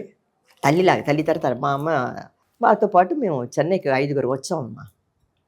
మా అమ్మ, మా నాన్న చనిపోయారు కదా, మా అమ్మ, మా అక్కయ్య, నేను, మా అక్క 2 కొడుకులు, 5 వచ్చాం. 5 వచ్చి ఆవిడకి ట్రీట్మెంట్ అది జరుగుతున్నప్పుడు ఇక్కడే ఇల్లు తీసుకొని రైల్వే స్టేషన్ దగ్గర ఒక ఇది తీసుకొని హాస్పిటల్కి వెళ్తూ వస్తున్నాం అన్నమాట. తర్వాత వాళ్ళు వెళ్ళిపోతూ వస్తూ ఉండేవారు అనమాట. ట్రీట్మెంట్కి. అప్పుడు మా అక్కయ్య అంది, ఎందుకు అక్కడెక్కడ ఉండటం, మా అక్కయ్య మంచి వీణ వాయిస్తారు. మా అక్కయ్య, మా అమ్మ, మా అక్కయ్య వీణ నేర్చుకున్నారు. మా ఇంట్లో వీణ పెట్టి ఉండేది, పెద్ద వీణ అది ఉండేది అనమాట. మంచి సంగీతం అంటే చాలా ఇష్టం మా అక్కకి, మా అమ్మ. ఏదో నాకు ఆ స్టోరీ అంతా చెప్పేస్తున్నాను నేను. అయ్యో లేదు, మీరు చాలా చెప్తుంటే ఇంత అంటే ఆ రోజుల్లో ఎంత జీవితం మీరు చూసారని. అలా మీరు ఇండస్ట్రీలోకి వచ్చారు, కానీ నాన్నగారికి ఎప్పుడు ఇష్టం లేదండి. నాన్నగారికి ఇష్టం అంటే సినిమా తెలియదు, సినిమాలు ఊరికి అది కూడా భక్తి కానీ మీరు టైట్ డ్రెస్సులు వేసుకున్నప్పుడు అప్పుడు అబ్జెక్షన్ చెప్పేవారు కదా. మా నాన్నగారు 3 ఏళ్ళప్పుడు చనిపోయారు కాబట్టి తర్వాత మీరు మా అమ్మకి ఇష్టం ఉండేది కాదు. ఇప్పుడు నాగుల చవితిలో యాక్ట్ చేస్తాను కదా జమున గారికి, అది స్కూల్లో చదువుకుంటూ షూటింగ్ చూడటానికి వెళ్ళిన అమ్మాయిని నేను. షూటింగ్ ఏదో ఎలా ఉంటుంది చూద్దామని ఎవరితో గుంపుల్లో గోవిందా అని మన డాన్స్ మాస్టర్ గారు ఉంటే లెటర్ ఇస్తే వెళ్ళి షూటింగ్ అంతా చూస్తూ స్టూడియోలన్నీ తిరుగుతుంటే అప్పుడు చెప్పాను, ఏవిఎం శెట్టిఆర్ గారు నన్ను చూశారు, జమున గారు వీళ్ళందరూ ఉన్నారు, ఉన్నారని పిలిచి యాక్ట్ చేస్తావా నాగుల చవితిలో, జమున గారికి బాగుంది ఈ అమ్మాయి అని అప్పుడు నన్ను సెలెక్ట్ చేసి ఆ పిక్చర్లో వేశారనమాట. అప్పుడు మా అమ్మంది, అయ్యో వద్దు, మేము ఫ్యామిలీ మా అమ్మాయికి పెళ్లి చేయాలి, మేము సినిమాలంతా చదువుకుంటున్నాను అప్పుడు స్కూల్లో, క్యాస్ట్రేట్ స్కూల్లో. కానీ మీరు ఇంత అప్పుడు చిన్న వయసులో సినిమాలకు వచ్చారు, సో చదువు అయితే ఆగిపోయి ఉంటుంది ఒక పాయింట్ అయ్యాక. చదువు ఈ చెప్పాను కదా బ్లేడ్తో ఈ ఐబ్రోస్ ఇవి తీసినప్పుడు ఆ మేకప్ అది స్కూల్కి వెళ్తే అందరూ కో ఎడ్యుకేషన్ కదా, నాకు అసలే సిగ్గు ఎక్కువ. నాకు ఆన్సర్ తెలిసినా కూడా అడిగితే శేషగిరి మాస్టర్ గారు అని మాకు ఆయన ఉండేవారు. తర్వాత ఆయన కూడా సినిమాలో పంతుల వేషాలన్నీ యాక్ట్ చేశారు. కుసుమకుమారి చెప్పు ఒక వస్తుందంటే తెలుసు, అందరూ బాయ్స్ అందరూ ఉంటారు కదా, నోట్లోంచి తెలిసినా కూడా చెప్పేదాన్ని కాదు, గట్టిగా మాట్లాడటం భయం అనమాట. అంటే అందరూ నోటీస్ చేస్తారు, మీరు అందరూ చూస్తారు కదా, ఆన్సర్ చెప్పారు, నిలబడి చెప్పాలి, చెప్పేదాన్ని కాదు, ఎలా ఉండిపోయేదాన్ని అనమాట. తర్వాత మా బ్రదర్స్ ఏం చేశారు, అక్కయ్య కొడుకులు, మా అమ్మ ఇంత పెద్ద క్యారేజ్, పిత్తల క్యారేజ్ అని ఉండేది అనమాట, ఇంత పెద్ద క్యారేజ్, పొద్దున్నే కోడికూర, అన్నము, మామిడి పండు, రుమాని పండు అని చిన్న టెంక్ ఉంటుంది, ఇంత పెద్ద మామిడి పండు, ముగ్గురికి 3 మామిడి పళ్ళు పెట్టి క్యారేజ్. వాళ్ళెవ్వరూ క్యారేజ్ ముట్టుకునేవారు కాదు. అప్పుడు రిక్షా, మనిషి లాగే రిక్షా అనమాట ఆ కాలంలో.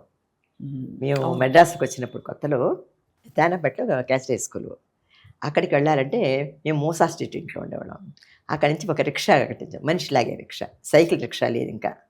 ఆ రిక్షా లాక్కుంటూ వెళ్తుంటే ఒక పెద్ద క్యారేజ్, వీళ్ళిద్దరికి సిగ్గు అనమాట, క్యారేజ్ పట్టుకోరు కానీ బాగా బొజ్జుగా ఉంటారు. నేనేమో కొద్దిగా ఎరక పిల్లలా ఉండేది, చిన్న పిల్ల. ఈ క్యారేజ్ నా అంత ఉండేది, అది పట్టుకొని నా బ్యాగ్ పట్టుకొని స్కూల్కి వెళ్ళేటప్పుడు నాకు సిగ్గు కదా, తలకాయ వచ్చుకో నా క్యారేజ్ పట్టుకోండి. ఇది చూస్తే ఎంత ఉంది, ఇంత పెద్ద క్యారేజ్ చేస్తుంది. కానీ మా క్యారేజ్ దగ్గరికి వచ్చేసరికి అందరు పిల్లలు, స్కూల్లో పిల్లలందరూ మా దగ్గరికి వచ్చేసారు లంచ్ అవర్లో, ఎందుకంటే బాగా చికెన్ గికెన్ అంతా ఉండేది అనమాట. మా బ్రదర్స్, అదే ఆ బ్రదర్స్ అంతా అక్కయ్య కొడుకుని, అదొక లైఫ్, స్కూల్ లైఫ్. ఆ తర్వాత ఈ సినిమా షూటింగ్ చూడటానికి వెళ్ళి అక్కడ స్టక్ అయిపోయాను నేను. నాకు చూడండి లక్, షూటింగ్ చూడటానికి వెళ్ళి నన్ను అక్కడ బుక్ చేస్తారు, నాకు సినిమా అంటే ఏంటో తెలియదు. అక్కడి నుంచి మీ విధి మారిపోయింది. స్కూల్ మొత్తం వేసి రాజకుమారి థియేటర్ పక్కన స్కూల్లో సినిమాలు చూసేదాన్ని, ఎందుకంటే మా బ్రదర్స్కి సినిమాలు ఇష్టం కదా, నన్ను పడిపోయేవారు అనమాట. శివాజీ గణేషన్ పిక్చర్లు, మన తెలుగు పిక్చర్లు కూడా వేస్తారు, చెంచు లక్ష్మి అని నాగేశ్వరరావు గారిది, పిలువుకరా అని పాట పాడేది అంజలిదేవిను నాగేశ్వరరావు గారు, చాలా ఇష్టం నాకు ఆ పాట. ఆ పిక్చర్లన్నీ చూసుకొని వచ్చి ఇంట్లో కూర్చొని సినిమాలకి ఎప్పుడైనా ఎక్కొట్టేసి సినిమాకి వెళ్ళిపోవచ్చు మా బ్రదర్స్తో అనేసి అలా చూసి అనుకోకుండా షూటింగ్ చూడటానికి వెళ్ళినప్పుడు ఎంతో హ్యాపీ ఫీల్ అయిపోయాను. ఒక్కొక్క సెట్లోకి వెళ్ళి చూస్తుంటే హిందీ షూటింగ్ అది ఇది అన్నీ, అక్కడ అందరూ ఆర్టిస్టులు వచ్చేవారు కదా, చూస్తున్నప్పుడు అబ్బా ఎంత బాగున్నారు, అందరు డ్రెస్సులు వేసుకొని జిగిని ఉండేవారు అనమాట అందరూ. అప్పుడు నన్ను బుక్ చేసినప్పుడు నావల్ చదువులో ఆ డ్రెస్ అంతా వేసేసరికి నాకు గొప్ప సంతోషం అయిపోయింది అనమాట. చిన్న బిట్టే అయినా కూడా ఒక నాకు అది ఎందుకో మా దైవానుగ్రహం చాలా ఉందమ్మా నాకు. చిన్నప్పటి నుంచి కూడా నేను ఫస్ట్ స్కూల్ డ్రామాస్లో నన్ను సెలెక్ట్ చేసినప్పుడు అంత సిగ్గుపడేదాన్ని, నేను స్కూల్ డ్రామాస్లో మటుకు చేసేదాన్ని. నేను కృష్ణుడు వేషం సన్నగా ఉండేది, నేను కృష్ణుడు లాగా, ఒక స్కూల్లో ఏం డ్రెస్సులు ఇస్తా తెలుసు కదా, కృష్ణుడు తర్వాత మేనక, ఈ 2 నేను యాక్ట్ చేసేదాన్ని. ఆ 2టికి నన్నే సెలెక్ట్ చేసేవారు, కుసుమకుమారి అనేవారు అన్నమాట. అంటే నేను వచ్చేసి ఆ 2టికి చక్కగా చేసేదాన్ని. అదేలాగా ఏవిఎం స్టూడియోలో ఆ పిక్చర్లో ఫస్ట్ నేను యాక్ట్ చేసిన పిక్చర్ శివలింగం. శివుడు గుడిలో, నాగలింగంతో ఉన్న శివుడు గుడిలో డ్యాన్స్ చేస్తుంటే జమున గారు అయిపోతారు. ఆ పిక్చర్ పేరు కూడా నాగుల చవితి. అది 3 భాషలు తీశారు, నాగుల చవితి, నాగపంచమి, నాగదేవతే అని తమిళ్, నాగుల చవితిలో అందులో చిన్న క్యారెక్టర్ యాక్ట్ చేస్తాను నేను. మధ్యలో ఇలా డాన్స్ చేస్తాను, ఇలా కూర్చోంటే జమున్ గారు అయిపోతారు అనమాట పెద్ద సరికి. తర్వాత అంతే కదా మనకి చిన్న క్యారెక్టరు మా ఎవరికి తెలియపోతుందిలే అని మా ఇంట్లో ఒప్పుకున్నారు. అదే తర్వాత పర్మనెంట్ ఆర్టిస్ట్గా ఉన్నాను 3 సంవత్సరాలు. ఏవిఎంకేనా? వాళ్ళే బుక్ చేశారు నన్ను, వాళ్ళే అన్నీ నేర్పించారు నాకు. అన్ని పర్మనెంట్ ఆర్టిస్ట్ అంటే నెలకు మీరు జీతం ఇచ్చేస్తారు. జీతం ఎన్ని సినిమాలు ఉన్నా ఎన్ని రోజులున్నా మీరు ఉండాలి అవైలబుల్గా, అంతేనా? అంటే మనకి తగిన క్యారెక్టర్ ఉంటే వాళ్ళు యూజ్ చేస్తారు. చేసుకుంటారు. అవును. లేదనుకో ఎవరైనా రాకపోతే ఆర్టిస్టులు అక్కడ నిలబెట్టేస్తారు. ఓహో. నన్ను అలా నిలబెట్టేశారు. అప్పుడమ్మా అంటే ఇది జస్ట్ ఇప్పటి రోజులు అప్పటి రోజులు కంపేర్ చేయడానికి ఏవిఎం వాళ్ళు ఎలా ఇచ్చామమ్మా జీతం ఇచ్చేవారు? జీతం ఇచ్చారు. ఎంతమ్మా? 100లో ఉండేది అప్పుడు అంతా? 250 రూపాయలు నెలకి. అప్పుడు ఎక్కువ. అది చాలా ఎక్కువ డబ్బు. 100 రూపాయలు అంటేనే చాలా ఎక్కువ అనమాట. అంటే ఇవాళ రోజుల్లో 1,00,000 రూపాయలు కంటే ఎక్కువ. ఏంటి 1.5 రూపాయలు పెడితే కోడి వచ్చేది, ఇది వచ్చేది, అవి వచ్చేది. 10 రూపాయలు అంటే 100 రూపాయలతో సమానం. 250 రూపాయలు నాకు నెల జీతం. కానీ నేను స్కూల్కి వెళ్తూ మధ్యలో ఈవినింగ్ వెళ్ళేదాన్ని. తర్వాత నాకు స్కూల్కి వెళ్ళబుద్ధి కాలేదు. అంతే, ఇది అలవాటు. ఇదన్నీ మేకప్లు ఇవి అందరూ రాజ్ కుసుమ ఏ సినిమాలు నటిస్తుందా అని కెండల్ చేస్తారు కదా, కెండల్ పని బాగా అలా మానేస్తాను. అమ్మ మీరు 4 సీఎం సరసన నటించారు. ఎవరెవరు? కరుణానిధి గారు ఫస్ట్, మన జయలలిత గారు, కరుణానిధి గారు, ఎంజీఆర్ గారు తర్వాత జయలలిత, ఎన్టీఆర్ గారు, ఎన్టీ రామారావు గారు. అసలు ఎంత గొప్ప విషయం అది. అంటే అప్పట్లో వాళ్ళందరూ సీఎంలు అయి ఉంటారు. మీరు ఎంజీఆర్ గారి ఫస్ట్ హీరోయిన్ కదా మీరు? అవును. ఎంత అంటే ఇవన్నీ మీకు చాలా ప్రత్యేకంగా అమరిన మీ కెరియర్. అంటే అన్నీ ఇలాగా ఒక వజ్రం, ఒక కిరీటంలో వజ్రాలు పెట్టినట్టే అన్ని ప్రత్యేకతలు ఉన్నాయి మీ కెరియర్లో. సో ఎలా ఉండేవారు అప్పుడు? అంటే మీరు చిన్నపిల్ల బెరుగ్గా ఉండేవారు, మీకంటే వయసులో చాలా పెద్దవారు, అనుభవజ్ఞుల అందరూ, అంతేగా? అందరూ ఎలా ఎప్పుడు అంటే మీకు నర్వస్నెస్ ఉండేది కదా వాళ్ళతో చూసి? అంటే వాళ్ళందరూ కూడా అప్పుడే పెద్ద పెద్ద హీరోలు అవుతున్నోళ్ళు. మేము చిన్నపిల్లలను స్కూల్లో చూసి వచ్చినవాడు. వాళ్ళు అప్పుడు కొద్దిగా టాప్లో ఉన్నారన్నమాట. అప్పుడు వాళ్ళు సెలెక్ట్ చేయరు హీరోస్. ఇప్పుడైతే హీరోలు పలానా అని హీరోయిన్ అని చెప్పాలి. అప్పుడంతా హీరోయిన్స్ అంటే భానుమతి గారు, అంజలీదేవి గారు, పద్మిని గారు, టిఆర్ రాజకుమారి, అలాంటి వాళ్ళు. మీరు వచ్చేసినప్పుడు ఉప్పెన్లాగా ఎవరైనా అప్పట్లో ఈర్ష్యాద్వేషాలు ఉండేవా? అప్పట్లో ఎవరు పెద్ద ఎక్కువ మంది ఆర్టిస్టులు లేరమ్మా. ఇప్పుడైతే కుప్పలు. అప్పుడు ఆర్టిస్టులు అంటే కొంతమంది లిమిట్గా ఉండేవారు. తర్వాత వాళ్ళు చూసేవారు మనకి నాకు మేకప్ టెస్ట్ అది తీస్తారు కొన్ని మంచి క్యారెక్టర్ అయితే, దానికి మనం సెలెక్ట్ చేసి చేశారు. ఈ జయలలిత గారితో ఎలా ఉండేది మీ అనుబంధం? జయలలిత చాలా మంచి మనిషి, చాలా ప్రేమ పాత్రురాలు, చాలా చక్కగా మాట్లాడుతుంది. వాళ్ళ మదర్ పోయినప్పుడు నేను వెళ్ళాను వాళ్ళ ఇంటికి. వాళ్ళ అమ్మ నాకు బాగా, ఎందుకంటే నిత్య కళ్యాణం పచ్చతోరణం, తర్వాత స్వర్ణ గౌరీ, స్వర్ణ మంజరిని కన్నడంలో వాటిలో వాళ్ళ మదర్తో ఎక్కువ నాకు టచ్ ఉండేది. పిచ్చి అందం కదా, భలే అందం కదా, మంచి హైటు వెయిట్ ఆవిడ. వాళ్ళ సంధ్యాను విద్యావతి అని వాళ్ళ సిస్టర్ కూడా ఉండేవారు. ఆవిడ కూడా ఆర్టిస్టే. అవును. కానీ సంధ్య గారు భలే ఉండేవారు, కళ్ళు ఇలా చేపకళ్ళు. ఆవిడను రంజన్ అని ఒక హీరో ఉండేవారు తమిళ్లో. నేను చూడలేదు, నేను యాక్ట్ చేయలేదు. అది చంద్రలేఖలో వాటిలో యాక్ట్ చేశారంట కదా రంజన్. భలే మంచి ఆర్టిస్ట్ అండి ఆవిడ. ఆవిడతో జయలలిత వచ్చేది కొద్దిగా చిన్న, ఒక టీనేజ్లో ఉన్నప్పుడు 13-14 ఏళ్ళు ఇప్పుడు అలాగ వచ్చేది షూటింగ్కి. నేను కొద్దిగా పెద్ద, అంటే నేను ఒక ఉంటాను కదా, నాకు కూడా 16-18 ఏళ్ళు అలా ఉంటాయి కదా. అంటే ఒక ఆల్మోస్ట్ తనకి నాకు కొద్దిగా డిఫరెన్స్ ఉంటుంది. పెద్దవారా? నేను పెద్దదాన్ని, తను చిన్నది. అంటే పెద్ద ఎక్కువ 10-20 కాదు, అంటే ఆల్మోస్ట్ హీరోయిన్. అంటే నాకు ఆదరిక నిర్మల అయిన వెంటనే ఆవిడ వెన్నీరాడే అనే పిక్చర్లో శ్రీధర్ గారి పిక్చరే, నెక్స్ట్ పిక్చర్లో ఆవిడ హీరోయిన్. అంటే అలా కొద్ది గ్యాప్. ఏజ్ అందరితో ఒకేలా ఉండదు కదా, కొద్దిగా ఎక్కువ తక్కువ. అమ్మ, వాట్ అబౌట్ కరుణానిధి గారు? ఆయనది ఒక డాన్స్ పిక్చర్ కదా అది? మహానుభావుడు అండి. అప్పట్లో ఫస్ట్ ఆయనే కదా కరుణానిధి గారు. అవును. ఆయన పిక్చర్లో అంటే తమిళ్ భలే కష్టం, ఇళక్కడం అంటారనమాట. అదర ముదర ఏడుతెల్ల మాది భగవాన్, ఇది ఇళక్కడం, ఇవన్నీ డైలాగులు ఇలాగే ఉండేవి కాదు. అదే ఇళక్కడం అంటే ఆయన డైలాగ్స్ కొద్దిగా కష్టం. అంటే అప్పుడు పౌరాణిక పిక్చర్లో అవన్నీ కొద్దిగా డైలాగ్స్ ఒకలా ఉంటాయి. సోషల్గా ఇప్పుడు మనం మాట్లాడుతున్నట్లు న్యాచురల్గా ఉండవు కదా. ఆయన పిక్చర్ యాక్ట్ చేసేటప్పుడు పూంబుహార్ కన్నగి, అందులో పూంబుహార్లో వచ్చి ఎస్ఎస్ రాజేంద్ర గారు వచ్చి కోవలను, విజయ్ కుమారి వచ్చి కన్నగి. మాధవి 3వ క్యారెక్టర్. ఆ పిక్చర్ 3 క్యారెక్టర్ ఇంపార్టెంట్ అనమాట. కన్నగి నేను అంటే మంచి గొప్ప డాన్సరు, మంచి అందగత అనమాట, స్టేజ్ డాన్సర్ అంతా. దానికి అప్పుడు నేను ఇంకా పెద్ద హీరోను, కాదరికి నేను యాక్ట్ చేసిన ఆ టైం అనమాట. అందులో నన్ను బుక్ చేశారనమాట. అందులో మాస్టర్ దండాయుధ పని పిల్ల మాస్టర్. ఆ పిక్చర్లో యాక్ట్ చేసినప్పుడు ఈయన డైలాగులు ఇవ్వడు ఆయన. వాళ్ళు పెద్ద పెద్ద వాళ్ళందరూ శ్రీధర్ గారు కానీ, మన కరుణానిధి గారు కానీ, వాళ్ళు ఏం చేస్తారంటే వాళ్ళకి మూడ్ రావాలి. సెట్లో కూర్చొని ఆర్టిస్టులు చూసి ఆ లొకేషన్ అంతా చూసుకొని ఆ సీన్ను బట్టి వాళ్ళకి అప్పుడు తడుతుంది డైలాగులు రాస్తారు. నాకేంటి వీళ్ళు అరం కదా, మనకి కొద్దిగా అంత అరం ఊర్లో ఉన్నా కూడా కొద్దిగా కొన్ని మనకి పడతాయి కొన్ని. డైలాగులు ఇవ్వండి అని మా సిస్టర్ సన్ పంపించి అడిగితే అనేవాడంట. నేను వెళ్ళి செட்டில் என்ன சார் டயலாக் கொடுங்க சார், உங்கள் டயலாக்லாம் ரொம்ப கஷ்டம் பேசுறது, ரொம்ப இலக்கணம் இருக்கும் అన్నాను. எதுக்கம்மா பயப்படுற, பயப்படாத நான் இருக்கேன் இல்லை అనేవాడు మాట. இருக்கீங்க, நான் தானே பேசணும், நான் தானே பேசணும், தப்பு வந்துடுச்சுன்னா எல்லாரும் தமிழ். அங்கே வந்து எஸ்எஸ்ஆர் தமிழ், విజయకుమారి தமிழ், నాగేష్ தமிழ్, సుందరామల్, కేవి సుందరామల్, మనోరమ, వీళ్ళందరూ అరవాళ్ళు. నేను ఒక్కదాన్ని తెలుగుదాన్ని. నేను ఏదైనా తప్పు చేస్తే మళ్ళీ టేక్ వన్ మోర్ అంటారు. నాకు మైండ్ అంతా ఒకలాగా అయిపోతుంది. ముందు ఇస్తే బైహైడ్ చేసి పెట్టుకుంటాను అన్నాను. నా ఇరికే భయపడాలి అనేవాడు. అలాగా ఆయనతో ఆపించారు. అంటే కంఫర్టబుల్ అయ్యారు అందరితో. మీరు ఏంటో నా లైఫ్, నా జీవితంలో అందరండి నాకు దొరికిన హీరోలు కానీ, డైరెక్టర్లు కానీ, ప్రొడ్యూసర్లు కానీ, టెక్నీషియన్స్ కానీ అందరూ మంచివాళ్ళు. అమ్మ ఎప్పుడు ప్రేమలో పడలేదా మీరు? ప్రేమలోనా? ఇంత అందగాళ్ళు చుట్టూ, మీరు ఒక అందగత్తే. మీరు నాన్నగారు చిన్నప్పుడే వెళ్ళిపోయినప్పుడు ప్రతి ఆడపిల్లకి ఎవరైనా నన్ను చూసుకునేవాళ్ళు కావాలని ఉండడం సహజం. అమ్మ కొంతమంది అంటారు ఓపెన్ హార్ట్ అంటారు.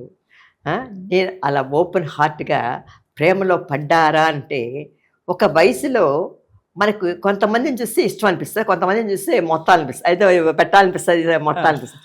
కొంతమందిని చూస్తే ఇష్టంగా కంఫర్ట్గా ఫీల్ అవుతాం, ఒక హ్యాపీనెస్గా యాక్ట్ చేయడానికి. కొంతమందిని చూస్తే యాక్ట్ చేసామా వచ్చేసామా అనిపిస్తుంది.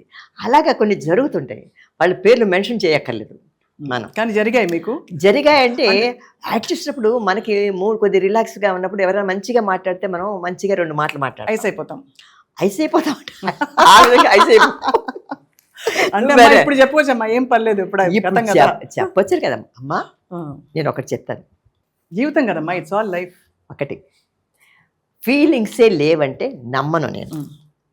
ప్రతి మనిషికి ఆడ కానీ మగ కానీ ఒక ఏజ్లో వాళ్ళకి మనసు ఉంటుంది, ఇష్టాలు ఉంటాయి. ఒకరిని చూస్తే ఇష్టపడతారు, కొంతమందిని చూస్తే ఇష్టపడరు. కొంతమందితో బాగా ఫ్రీగా మూవ్ అవుతారు, కొంతమందితో మూవ్ అవరు. ఇష్టపడి మాట్లాడేది అది ఒక విధమైన, అంటే ప్రేమలో పడిపోయి మనం వాళ్ళతో లేకపోతే మనం బతకలేము అని, మనం చచ్చిపోతామని అది వేరే. మాట్లాడటం, మనసు విప్పి మాట్లాడటం, మన కష్టాలు చెప్పుకోవటం, అదంతా ఉంటాయి. అది ఒక విధమైన. అంతేగాని ప్రేమ లేకుండా ఎవరికి ఉండదమ్మా. ఉండదు. కరెక్ట్. నేను ఇదిగా చెప్పను, ఇప్పుడు ఈ వయసులో చెప్తే కూడా ఇది లేదు. ఆ వయసులో ఏ వయసులో అది లేకపోతే ఏది లేదు. ఇప్పుడు చిన్న పిల్లలు ఉన్నారు, పుట్టి పిల్లలు అల్లరి చేస్తారు, గొడవ చేస్తారు. కొంతమంది ఎక్కువ నాటిగా ఉంటారు, కొంతమంది కొద్దిగా నాటిగా ఉంటారు. కొంతమంది పిల్లలు ఎలా కూర్చుంటారు, ఏమి రియాక్షన్ ఉండదు. ఏమన్నా అయ్యో మా పిల్లోడు అల్లరి చేయటం లేదు, మా పిల్లోడు ఆడుకోవటం లేదంటారు. అలా ఉన్నా తప్పే, అల్లరి చేసినా తప్పే. అంతే కదా. అదేలాగా ఆర్టిస్టు ఇష్టపడినా తప్పే, ఇష్టపడకపోయినా దీనికి ఏం స్వర్ణం లేదురా, దీనికి ఒక ఫీలింగ్ కూడా లేదురా, ఇట్లా కూడా అంటారు. మనం యాక్ట్ చేస్తున్నప్పుడు మనకి ఇప్పుడు ఒక సీన్ యాక్ట్ చేస్తున్నప్పుడు, చాలా close scene, love scene act చేసినప్పుడు దానికి తగినట్లు మనం యాక్ట్ చేయాలి. లేకపోతే ఏంద్రా ఫీలింగే లేదు, దీంతో యాక్ట్ చేసిన ఒకటే, ఒక బొమ్మతో యాక్ట్ చేసిన ఒక రబ్బర్ బొమ్మలాగా ఉంది అంటారు. అలా అన్న వాళ్ళు కూడా నేను విన్నాను కొంతమందిని. కనుకనే ఉంటాయి. కానీ ఆ డ్రెస్లో వేసుకొని 100 మంది అక్కడ లైట్ టెక్నీషియన్స్, కెమెరామ్యాన్లు, లైట్ బాయ్స్ అందరు ఉంటారు, డైరెక్టర్లు, ప్రొడ్యూసర్లు, కెమెరామ్యాన్లు. అందరి ముందు ఏం వస్తుంది చెప్పు లవ్? అది కరెక్ట్. లవ్ అంటే అది వాళ్ళ మనసుకి సంబంధించిందే, కానీ 10 మందిలో వచ్చేది లవ్ కాదు. అయితే మీరు అలా సంభాళించుకున్నారు దాన్ని మొత్తం. అంటే దాన్ని ఉంటుంది, మనసులో ఉంటుంది. ఉండకుండా ఉండదు. ఎవరికి ఫీలింగ్స్ లేకుండా ఉంటే నేను మనిషిని కాదను. ఎవరు కూడా, ఎవరమ్మా? ఎవరంటే ఎంతోమంది ఉన్నారు. ఎవరి పేరు చెప్తాం మనం? పలానా వాళ్ళు మంచివాళ్ళు అన్న ఒక మంచి అభిప్రాయం కలిగితే వాళ్ళే మనకి. ఎందుకంటే నేను ఎందుకు అడిగానంటే ఆ రోజుల్లో మీరు అక్క అమ్మలాంటి అక్క వెళ్ళేవారు షూటింగ్స్కి. అయితే మీ చుట్టూ కూడా ప్రేమ జంటల్ని మీరు చూసుంటారు. ఎంతో మందిని చూస్తాం ప్రేమ జంటలు. అంటే మనకి ఇన్ఫాక్ట్ అమ్మ గురించి జయలలిత గారి గురించి కూడా చెప్తారు. శోభన్ బాబు గారు, జయలలిత గారు చాలా ఇష్టపడ్డారు. అమ్మ చెప్పటం ఇంకోటమ్మా, సినిమా ఫీల్డ్లో ఇదిగో అంటే అదుగో అంటారు, ఇదిగో తోకంటే అదుగో పిల్లి అంటారు అనమాట. అలాగా ఇంత ఉండి ఇప్పుడు అందరూ ఏమ్మా హాయ్ అని హగ్ చేసుకుంటున్నారు పబ్లిక్లో, హీరోస్ కానీ వీళ్ళు కానీ. నేను బాంబే వెళ్తే అందరు హాయ్ అని హగ్ చేసుకున్నారు. అది సాధారణం అయిపోయింది. మనం అంతా నమస్కారం అండి, బాగున్నామండి అని అంటాం. షార్ట్లో యాక్ట్ చేస్తాం కావాలించుకునేది. అది తప్పు లేదు. అప్పుడు ఆ టైంలో వచ్చేది అది స్టడీ ఇది కదా, ఆ ఏజ్ని బట్టి వచ్చి అంతే కదా. అంతే అంతే అంతే అంతే మన లైఫ్ ఏమిటి, మెచ్యూరిటీ వచ్చిన తర్వాత అప్పుడు మనకి తెలుస్తుంది, అయ్యో మనం ఎందుకు ఇలా అనుకున్నాం, అలా చేసి ఉండొచ్చు. ఎందుకంటే ఇప్పుడు ప్రేమ పెళ్ళిళ్ళు కూడా అన్నీ ఫెయిల్యూర్ అవుతున్నాయమ్మా. ప్రేమించి పెళ్లి చేసుకున్నారు, పెద్దలు చేసిన పెళ్ళిళ్ళు అలా అవుతున్నాయి. వాళ్ళు ఇష్టపడి చేసుకున్నవే పటాపంటలు అయిపోతున్నాయి. ఆ ఏజ్లో మనకి ఎంతోమంది హీరోలు యాక్ట్ చేస్తాం డే నైట్. ఎవరైనా కొద్ది మంచి కబుర్లు చెప్తే ఆహా వీడు మంచివాడు కదా అని మనం నవ్వుతూ మాట్లాడతాం. అంత తప్ప ఇంకా మనం చేసేది ఏమీ లేదు అక్కడ 10 మందిలో. చాలా అంటే మీరు అప్పట్లో హిందీలో అడుగుపెట్టిన మన దక్షిణాది మన తెలుగువారు కానీ తమిళ వాళ్ళు కానీ ఎక్కువ మంది లేరు కదా. మీరు 5 సినిమాలు చేశారు. దారా సింగ్ గారు, కిషోర్ కుమార్ గారు, ఉన్నాయి చిన్న చిన్నవి. అంటే నేను పర్మనెంట్ ఆర్టిస్ట్ అదే చెప్తున్నాను. ఏబీఎంలో పర్మనెంట్గా ఉన్నప్పుడు 3 సంవత్సరాలు హంపంచి ఏక్డాల్కి భాయి భాయి, అందులో ఒక్కో చోట ఏం చేసేవారు, ఎవరైనా రాకపోతే మేము చిన్న పిల్లలం కదా, ఒక ఏంజల్ డ్రెస్ వేసేసేవారు అనమాట. ఏంజల్ లాగా అదేదో ఇదిలాగా అక్కడ ఒక చర్చ్ లాగా ఏదో పెద్ద ఇది ఉంటుంది, మాతా మేరీ లాగా. అక్కడ ఒక పిల్లని, ఈ స్టాండ్ ఒక పిల్లని ఏంజిల్ అని ఇలా నిలబెట్టేసేవారు. మేము అనుకున్నాం, ఫీల్ అయిపోయాడు, ఓహో మేము ఏంజిల్ అయిపోయాం కదా. అది ఎవరైనా ఆర్టిస్టులు దొరకపోతే మనం నిలబెట్టేసామన్నమాట. మనకు తెలియదు కదా అప్పుడు. మీరు హ్యాపీగా అన్ని అలుగుపోయి అన్నీ ఏముంది అంటే, మీరేమండి ఆ పిక్చర్లో ఎంత వేషం వేశారంట కదా మేము అంటే, అవునమ్మా నిలబడితే ఆ పర్మనెంట్ ఆర్టిస్ట్ అంటే చెయ్యాలి, వాళ్ళు ఏం చెప్తే చెయ్యాలి. దానికోసమే పర్మనెంట్ ఆర్టిస్ట్ మనం. అంతే కదా. కొంతమంది అడుగుతారు, అదేంటండి ఆ సినిమాలో చూసాం మీరు ఏదో నిలబడి ఉన్నట్లున్నారు అక్కడ. అవునమ్మా పర్మనెంట్ నిలబెట్టారు, నిలబడాలి, డబ్బులు ఇస్తున్నారు కదా నెలకి, మరి నిలబడమంటే నిలబడిపోతే ఊరుకుంటారా? మీరైతే ఇంత పీక్లో ఉన్నప్పుడు వివాహం చేసుకుని సెటిల్ అయిపోయారు, ఇండస్ట్రీ నుంచి దూరం అయిపోయారు. అది చాలామందికి అది షాకింగ్. ఎందుకంటే ఆర్టిస్టులకే ఒక తెర మీద మన వైభవం అలవాటు అయిపోయినప్పుడు వెనక్కి తగ్గడం చాలా కష్టం. సో మీరు అప్పుడు తీసుకున్న నిర్ణయంలో మీకు ఇష్టమైన విషయం ఏంటి? అంటే ఎందుకు మీరు ఇంకా ఫ్యామిలీకి డెడికేట్ అవ్వాలనుకున్నారా, ఇంకా చాలు అలసిపోయాను అనుకున్నారా? అదేం కాదమ్మా, అలసిపోయాను అనుకోలేదు, ఫీల్డ్ వద్దు అని అనుకోలేదు. నాకు మనసు ఒకలాగా అయిపోయింది అనమాట. ఒక స్టేజ్లో ఏమైపోయిందంటే 1973 ఆ టైంలో మా మదర్కి పెరాలసిస్ అది వచ్చింది. అప్పుడు మా అమ్మ బెడ్లో ఉన్నప్పుడు ఎంజీఆర్ గారు ఫోన్ చేశారు నాకు. ఫోన్ చేసి, అమ్మ ஜப்பான் போகிறோம், உலகம் சுற்றிய வாலிபனுக்கு எனக்கு ஒரு 15 நாள் கால் ஷீட் வேணும், ஒரு டிக்கெட்டு தான் கொடுப்போம் అని చెప్పారు. చెప్తూ జానకి అమ్మ లేదు, ఎంజీఆర్ గారు వైఫ్, ఆవిడ ఫోన్ చేసింది. ఆవిడ మాట్లాడి, అమ్మ நான் வரேம்மா கூட, ஒன்றும் பயம் இல்லை, நம்ம எல்லாம் சேர்ந்து போகலாம், ஆனால் 15 days இப்படி கால் ஷீட் வேணும் అని, நான் டைம் கொடுக்குறேன், நீ யோசனை பண்ணி சொல்லு అని. తర్వాత మా మదర్ పెరాసిస్ అటాక్ అయింది. మా సిస్టర్ అంది, మా అమ్మ అంది, అమ్మో నా కూతురు నేనేం పంపించను. అప్పుడు మనకి కమ్యూనికేషన్ లేదు, ఫోన్లు లేవు, సెల్ ఫోన్లు లేవు, ఏవి లేదు. జపాను బయట ఊర్లు అంటే భయం కదా. ఆ టైంలో మా మదర్, అప్పుడు చిన్నపిల్లలం మేము, అమ్మో జపానా వద్దు వేసుకున్నాము, కానీ ఎలా చెప్పడం అని నేను ఆయన ఫోన్ చేశాడు మళ్ళీ సెకండ్ టైం. ఫోన్ చేసి, ఏమ్మా ఏ నిర్ణయం తీసుకున్నారని. వస్తానండి, కానీ ఇలాగ మా అమ్మకి బాగాలేదు, ఇలా బెడ్లో ఉంది, ఉన్నదే ఉంది, నాకు ఎందుకు అబద్ధం చెప్పాలి, చెప్పాను. నాకు ఇష్టమే రావడానికి యాక్చువల్గా, అందులో ఎంజీఆర్తో జపాన్ అంటే ఇష్టమే. కానీ మా అమ్మకి ఇలా ఉందంటే వెంటనే పాపం ఎంజీఆర్ గారు మా దేవుడు అంటే దేవుడమ్మ.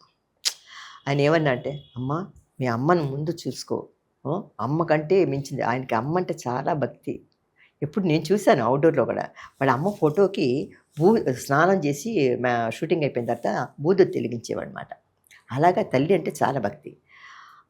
అమ్మ అని చెప్పేసరికి వెంటనే, వద్దమ్మా నువ్వు అమ్మని చూసుకో, నేను ఏమనుకో, ఏమంటే మీకు కోపం వస్తుందేమో, పిక్చర్ అలానే చేశాను నేను, సగంలో వచ్చి మీరు బుక్కని కాల్ షీట్ అడిగితే నేనేమో హైదరాబాద్ వెళ్ళిపోయాను అంటే, నాకేం కోపం ఉండదమ్మా, అమ్మకు బాగాలేదు కదా, అమ్మని చూసుకుంటాను.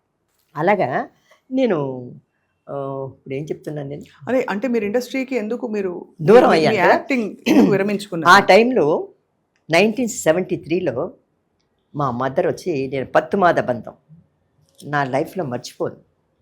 నేను, సరోజాదేవి, రవిచంద్రను, ముత్తురామను, ఏవిఎం రాజను, మేమందరూ చాలా, భానుమతి గారు అందరు ఉన్నారు ఆ పిక్చర్లో.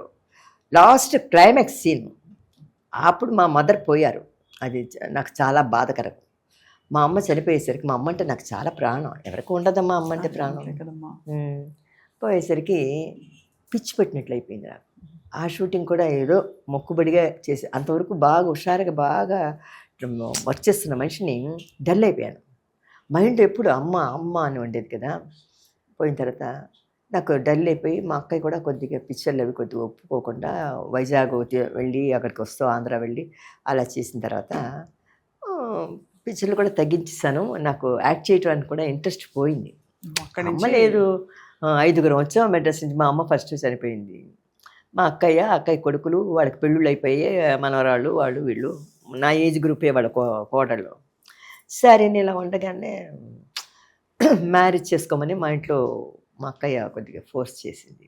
ఎందుకంటే అమ్మ కూడా లేదు, ఒంటరిగా నువ్వు చిన్నదానివి, నా ఆవిడకి ఏజ్ అయిపోతుంది కదా, మా పిల్లలందరికీ పెళ్ళిళ్ళు అయిపోయా, సెటిల్ అయిపోయారు లైఫ్లో, మనవరాళ్ళంతా ఉన్నారు నాకు, మనవాళ్ళు మనవరాళ్ళు, నువ్వు కూడా సెటిల్ అయిపోవాలి. అప్పుడు అనుకోకుండా నా లైఫ్లో వచ్చి మా ఆయన ఎవరో తెలియదు నాకు, హైదరాబాద్లో పెద్ద ఇది వాళ్ళ ఫ్యామిలీ, తోట లక్ష్మయ్య గారు అంటే పెద్ద హైకోర్టు జడ్జి, ఆయన పెద్ద తోటవారి ఫ్యామిలీ అనమాట. మా ఆయన పొలిటీషియన్. ఇంకా చెప్పాలా, మా ఇంట్లో పెళ్ళి కాకుండా ఇంత వయసు వరకు ఆయనకి కొద్దిగా అంటే మనకి ఏజ్ మనకు కూడా అవుతుంది కదా, పెద్ద వయసు ఏం కాదు, కొద్ది తేడాను. పెళ్ళి కాకుండా ఉన్నా అంటే ఫస్ట్ మ్యారేజ్ అంటే ఒప్పుకుంటారు కదా. అవునవును. పెళ్ళి కాకుండా ఒక పెద్ద పోస్ట్లో ఉన్నాడు అతను, మ్యారేజ్ చేసుకోకుండా వాళ్ళ బ్రదర్స్కి అందరికి పెళ్ళిళ్ళు అయ్యేదాకా ఆయన వెయిట్ చేశాడు. ఆయన పెద్ద చదువు చదువుకున్నాడు, MA మాస్టర్ ఆఫ్ లా చదివాడు. ఆయన చదువుకొని పెద్ద దీంట్లో ఉన్నారు. ఆయన అన్నారు, నేను హైట్ వెయిట్ కొద్దిగా ఇదిగా ఉంటాను, ఆ అమ్మాయి చూస్తే ఎలా ఉంది, వాళ్ళ ఇంట్లో నచ్చుతుందో లేదో అనుకొని వచ్చారు.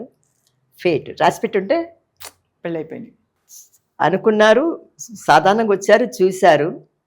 వెంగళరావు గారు అప్పుడు సీఎం కదా, ఆయన వైఫ్ ఫోన్ చేసింది, అమ్మ ఒక నెలలో ముహూర్తాలు ఉన్నాయి, పెట్టుకుందాం. నేను ఒక నెలలో అంటే ఇప్పుడే అన్నారు కదా, 1 monthలో మ్యారేజా, మిగతా పిక్చర్లు అంటే ఆఫ్టర్ మ్యారేజ్ వర్క్ చేయకూడదు అన్నారు, కండిషన్ పెట్టారు వాళ్ళు. సరే ఇంకేమంది, చేసాము అన్ని పిక్చర్లు, అమ్మ కూడా లేదు, ఇంక చేస్తూ కూర్చుంటే ఇంక దీనికి అంతు లేదు కదా సినిమాకి. చిన్న బేబీ దగ్గర నుంచి యాక్ట్ చేయవచ్చు, ఇంకా ముసలి వేషాలు వేయచ్చు, అమ్మ వేషాలు, అక్క వేషాలు, అవి తప్ప ఇంకెవరిస్తారు. కొద్దిగా అప్పుడు హీరోయిన్గా ఉన్నప్పుడే మనం రిటైర్డ్ అయిపోతే మంచిది కదా అనుకొని హీరోయిన్ ఉండగానే చేసుకొని వెళ్ళిపోయానమ్మా. లైఫ్ బ్రహ్మాండంగా ఉన్నింది. దేవుడు కొద్దిగా, కానీ మీరు భగవంతుడు ఒకటి చేస్తాడమ్మా, అన్నీ ఒక మనిషికి ఇవ్వడం. ఒకటి మంచి చేస్తే ఒకటి చెడ్డ చేస్తాడు.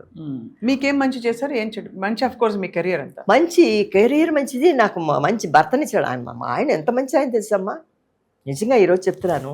మీరు అన్నారు లవ్వు గివ్వు ఎంజాయ్, ఆ ఏజ్ వదిలేండి, మనసులో ఉంటాం. కానీ మంచి భర్త దొరకటం అన్నది చాలా గొప్ప విషయం. ఒక ఆడదానికి లవ్వు ఏముందమ్మా, లవ్ ఉంటుంది, ఇష్టం ఉండదు, పోరా అంటాడు, వీళ్ళకి సరిపోదు. భర్త మంచివాడిగా దొరకటం ఒక ఆడదానికి చాలా గొప్ప విషయం. మా ఆయన అర్థం చేసుకో, ఏమన్నారు, ఆఫ్టర్ నీకు మ్యారేజ్ ముందు నువ్వు ఎవరితో యాక్ట్ చేస్తావో ఏంటి నాకు అనవసరం, మ్యారేజ్ తర్వాత యాక్ట్ చేయకూడదు, నువ్వు నా వైఫ్ కాదు. నేను కూడా ఎప్పుడు ఒకటి అనుకునేదాన్ని చిన్నప్పటి నుంచి, కొంతమంది ఆర్టిస్టులని పలానా వాళ్ళ మొగుడు అంటారు.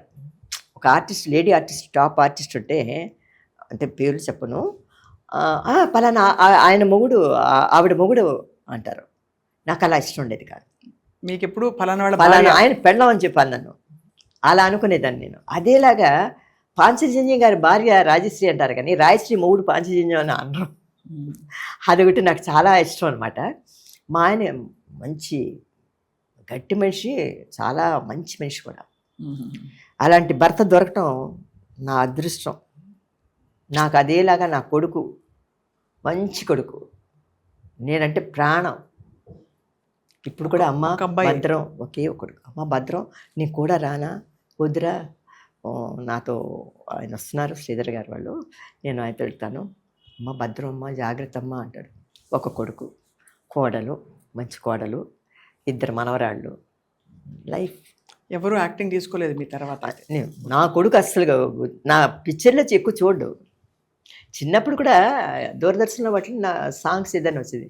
అదేంటో వాడు టిఫిన్ తింటూ టీవీ ఆన్ చేస్తే గబుక్కని నా పాటలో ఏ హీరోనో ఇలా ఎత్తి దింపేది వచ్చేది, వెంటనే స్విచ్ ఆఫ్ చేసేవాడు. నేను అనుకున్నా 2-3 సార్లు, ఓహో మనకి వాళ్ళ నాన్న బుద్ధులు.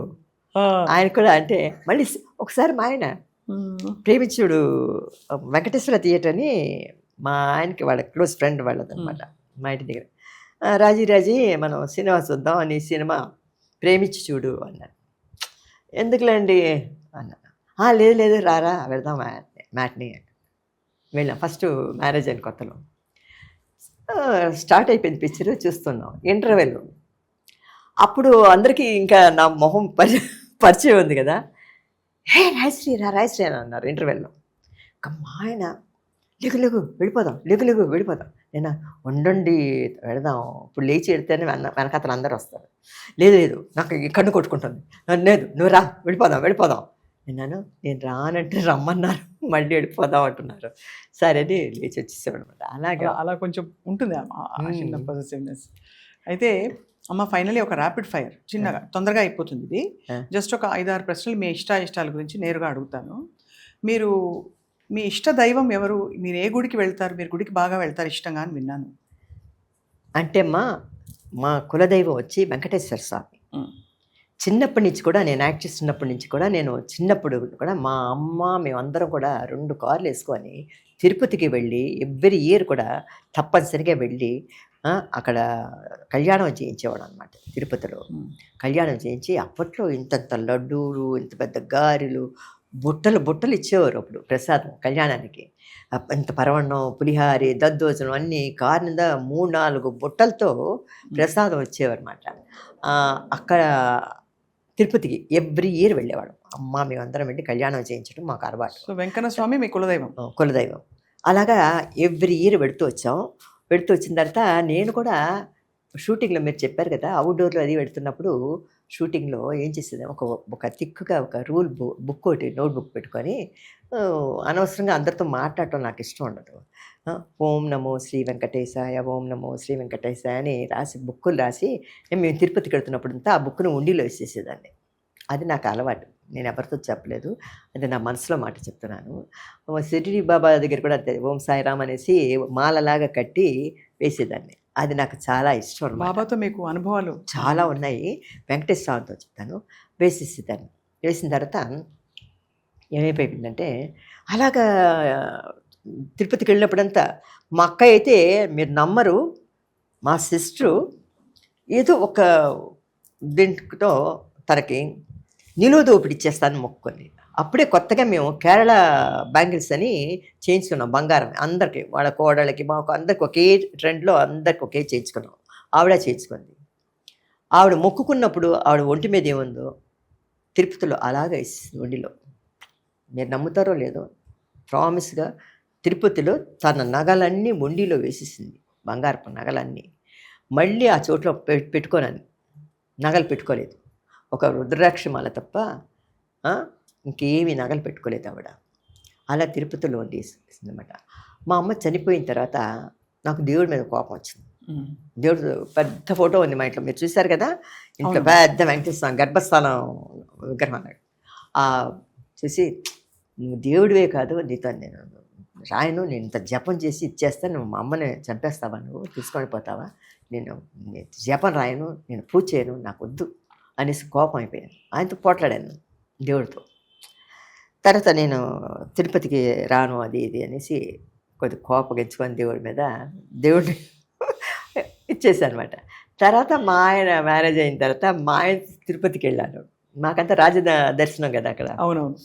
వెళ్ళాను. తర్వాత మా ఆయన ఫస్ట్ నన్ను చూడటానికి వచ్చినప్పుడు బంగారుపుది దేవస్థానం అది, అమ్మవారిదిను అలివేలు మంగమ్మది వెంకటేశ్వరస్వామిది $1 ఇచ్చారు నాకు ఫస్ట్. అంటే నిశ్చితార్థం కన్ఫర్మ్ అయినప్పుడు మ్యారేజ్. ఆయన మెడలో ఒకటి ఉండేది, నాకు ఇచ్చారనమాట ఒకటి. అది ఇప్పటికీ ఉందనమాట. ఒక నున్నట్టు ఇది, అది దేవస్థానం ఉందనమాట, తిరుపతి ఇది అనమాట అది. తర్వాత మా ఆయనతో వెళ్ళటం రావటం, మా బాబుకి నీలాలు ఇవ్వటం అది. తర్వాత ఏమైపోయిందంటే అమెరికాలో కూడా మా పాప అన్నప్రసవం చేసేటప్పుడు కూడా షిరిడి బాబా, అక్కడ గుడులు చాలా బాగుంటాయి మా అమెరికాలో. అవునవునవును.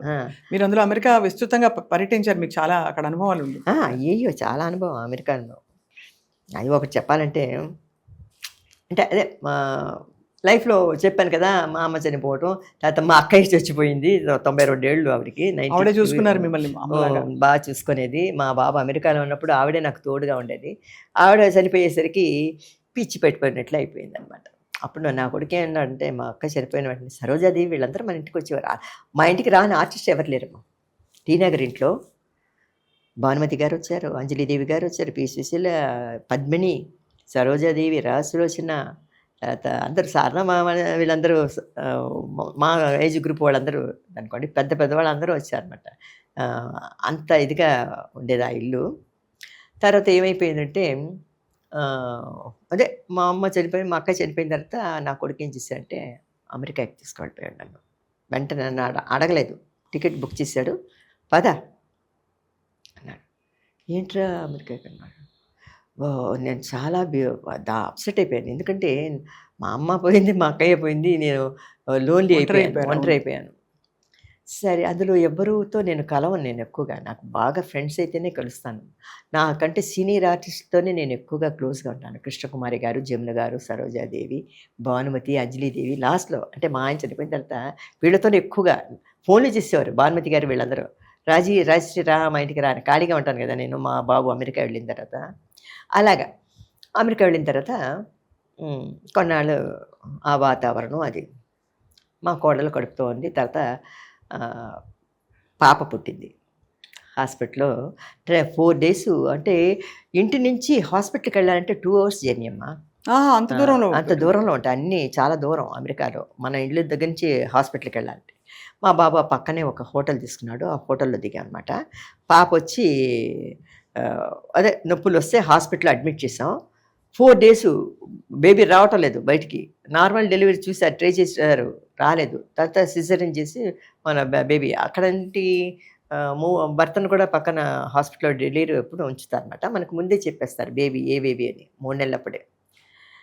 ఆ పాప పుట్టింది. పుట్టిన తర్వాత నెక్స్ట్ డే పాప పుట్టిన తర్వాత మదర్స్ డే వచ్చింది. నేను 4 days నుంచి తిండి లేదు, ఇది లేదు, అయ్యో బిడ్డ పుట్టాయో, ఒక టెన్షన్ అనమాట మాకు. 4 days నుంచి కదా జిట్టు కారుకుంటూ ఆ స్వెటర్ వేసుకొని చలికి ఎలాగా ఒక దీనిలాగా అయిపోయి ఇలా కుంగిపోయి ఉన్నాం అనమాట. ఉంటే మదర్స్ డే నెక్స్ట్ అని చెప్పేసి ఒక నర్స్ వచ్చి మా కోడల దగ్గర వచ్చి, మా న్యూ బార్న్ బేబీ అని చెప్పేసి కొత్తగా పుట్టిన పిల్లల్ని మదర్స్ డే రోజు తీస్తారు హాస్పిటల్లో, కెమెరాది తీసుకొని వచ్చి. మా పాప చూడండి, ఆ పెద్ద పాప, ఫస్ట్ పాప, అది పుట్టిన వెంటనే కెమెరాలో అమెరికాలో అంతా కనబడింది టీవీలో. అదేమైపోయిందంటే మా కోడలు పడుకుంది, పాప ఉంది, నేను పాప దగ్గర ఇలాగా ఆడుకుంటున్నాను. ఒక నర్సు సిస్టర్ వచ్చి డోర్ తీసేసరికి వీళ్ళందరూ తెల్లోళ్ళు నల్లోళ్ళు ఉంటారు కదా, కెమెరాలు పట్టుకొని ఇలా ఫోకస్ చేస్తూ వచ్చేసారు.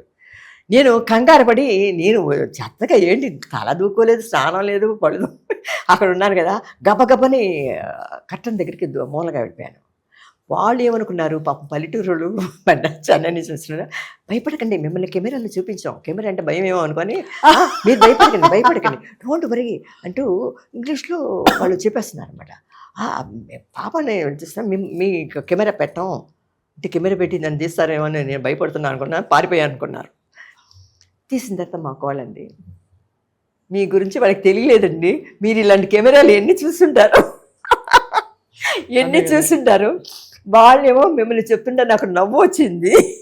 భయపడద్దు, మేమేపు కెమెరా తిప్పము, మీరు రిలాక్స్ అయ్యి ఉండండి అని చెప్తున్నారు. అంటే నాకు నవ్వు వచ్చింది. అయ్యో మన పరిస్థితి ఇలా ఉంది అమెరికాలో అనుకున్నాను అనమాట. అలాగా ఎన్నో జరుగుతుంటాయి. మీరు అంటే మీకు లైఫ్ పట్ల ఎంత హ్యూమర్ ఉంది కాబట్టి మీరు ఇంత చక్కటి. నాకు అమెరికా వెళ్ళినప్పుడు కూడా 2 అనుభవాలు అయ్యాలి. అక్కడ కస్టమ్స్ లో పట్టేశారు నన్ను. అవునా? ఏం తీసుకెళ్లారు? పచ్చళ్ళ కాదు, గిచ్చళ్ళు కాదు, ఏం లేదు. మా సిస్టర్ చనిపోక ముందు మా బాబు ఏం చేశారంటే, అమెరికా నుంచి వస్తున్నప్పుడు నాకు అప్పుడంతా మనకి సెల్ ఫోన్లు అవి లేవు కదా, ఐప్యాడ్లు, ఫేస్ టైము, తర్వాత కంప్యూటర్లో, అదే పాత కంప్యూటర్ అంతా నేర్చుకున్నాను నేను. పాత టైప్ కంప్యూటర్లో కెమెరా ఉంటుంది, మనం ఫేస్ టు ఫేస్ చూసి అమెరికా నుంచి మాట్లాడుకోవచ్చు. ఐఫోన్లో కూడా ఫేస్ టైంకి రమ్మంటుంటాడు. అలాగ ఉన్నప్పుడు ఒక చిన్న పెప్పర్ స్ప్రే తెచ్చి ఇచ్చాడనమాట. అమ్మ ఒంటరిగా నువ్వును, నాయనమ్మ అంటాడు మా అక్కని, ఒంటరిగా ఉన్నారు, ఎవరైనా రాత్రి మీద వస్తే పెప్పర్ స్ప్రే కొట్టే, వాడికి కంట్లో ఏదో పడిపోతారు కానీ వాళ్ళు చచ్చిపోరు, ఏమవదు, ఇది పెట్టుకోమ్మా అని చిన్నది ఇంత లిప్స్టిక్లా ఉంటుంది అనమాట, ఇచ్చాడనమాట. నేను అది మా అక్కయ్య పడుకున్న చోట ఒక మందుల డబ్బాలో పడేశాను. తర్వాత అక్కడ ఒక బ్యాగ్ ఉంటే అందులో పడేశాను అనమాట. మా సిస్టర్ చనిపోవటం అంత బాబు వచ్చి రా అన్నాడు. ఏదేదో సామాన్లు అక్కడంతా సెల్వార్ కమీజ్ వేసుకోవాలి, నైటీలు అవి పడేసుకున్నాను, శారీస్ కట్టుకోవాలి కదా, పెట్టుకొని ఈ హ్యాండ్ లగేజ్లో వచ్చి పెద్ద బ్యాగ్లో ఈ పెప్పర్ స్ప్రే కూడా ఉంది, నాకు తెలియదు, కొన్ని చెప్పులు గిప్పులు అవన్నీ వేసుకొని వెళ్ళిపోయాను నేను అమెరికాకి.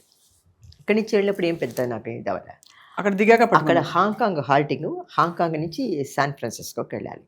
హాంకాంగ్ ఎయిర్పోర్ట్లో పట్టేసుకున్నారు నన్ను, పట్టుకున్నారు, స్టాప్ చేశారు. పాస్పోర్ట్ ఏది అన్నారు. నేనే అసలు డల్ అయిపోయి మా అక్క చచ్చిపోయి ఇలా ఎలాడిపోయి ఉన్నాను. మా బాబు అన్నాడు, ఏమ్మా నీ దీంట్లో బ్యాగ్లో ఏమైనా పెట్టుకున్నావా, ఏమైనా కత్తి సామాన్లు కానీ ఏమైనా కత్తులు కానీ ఏదైనా ఇవే కానీ పెట్టుకున్నావమ్మా?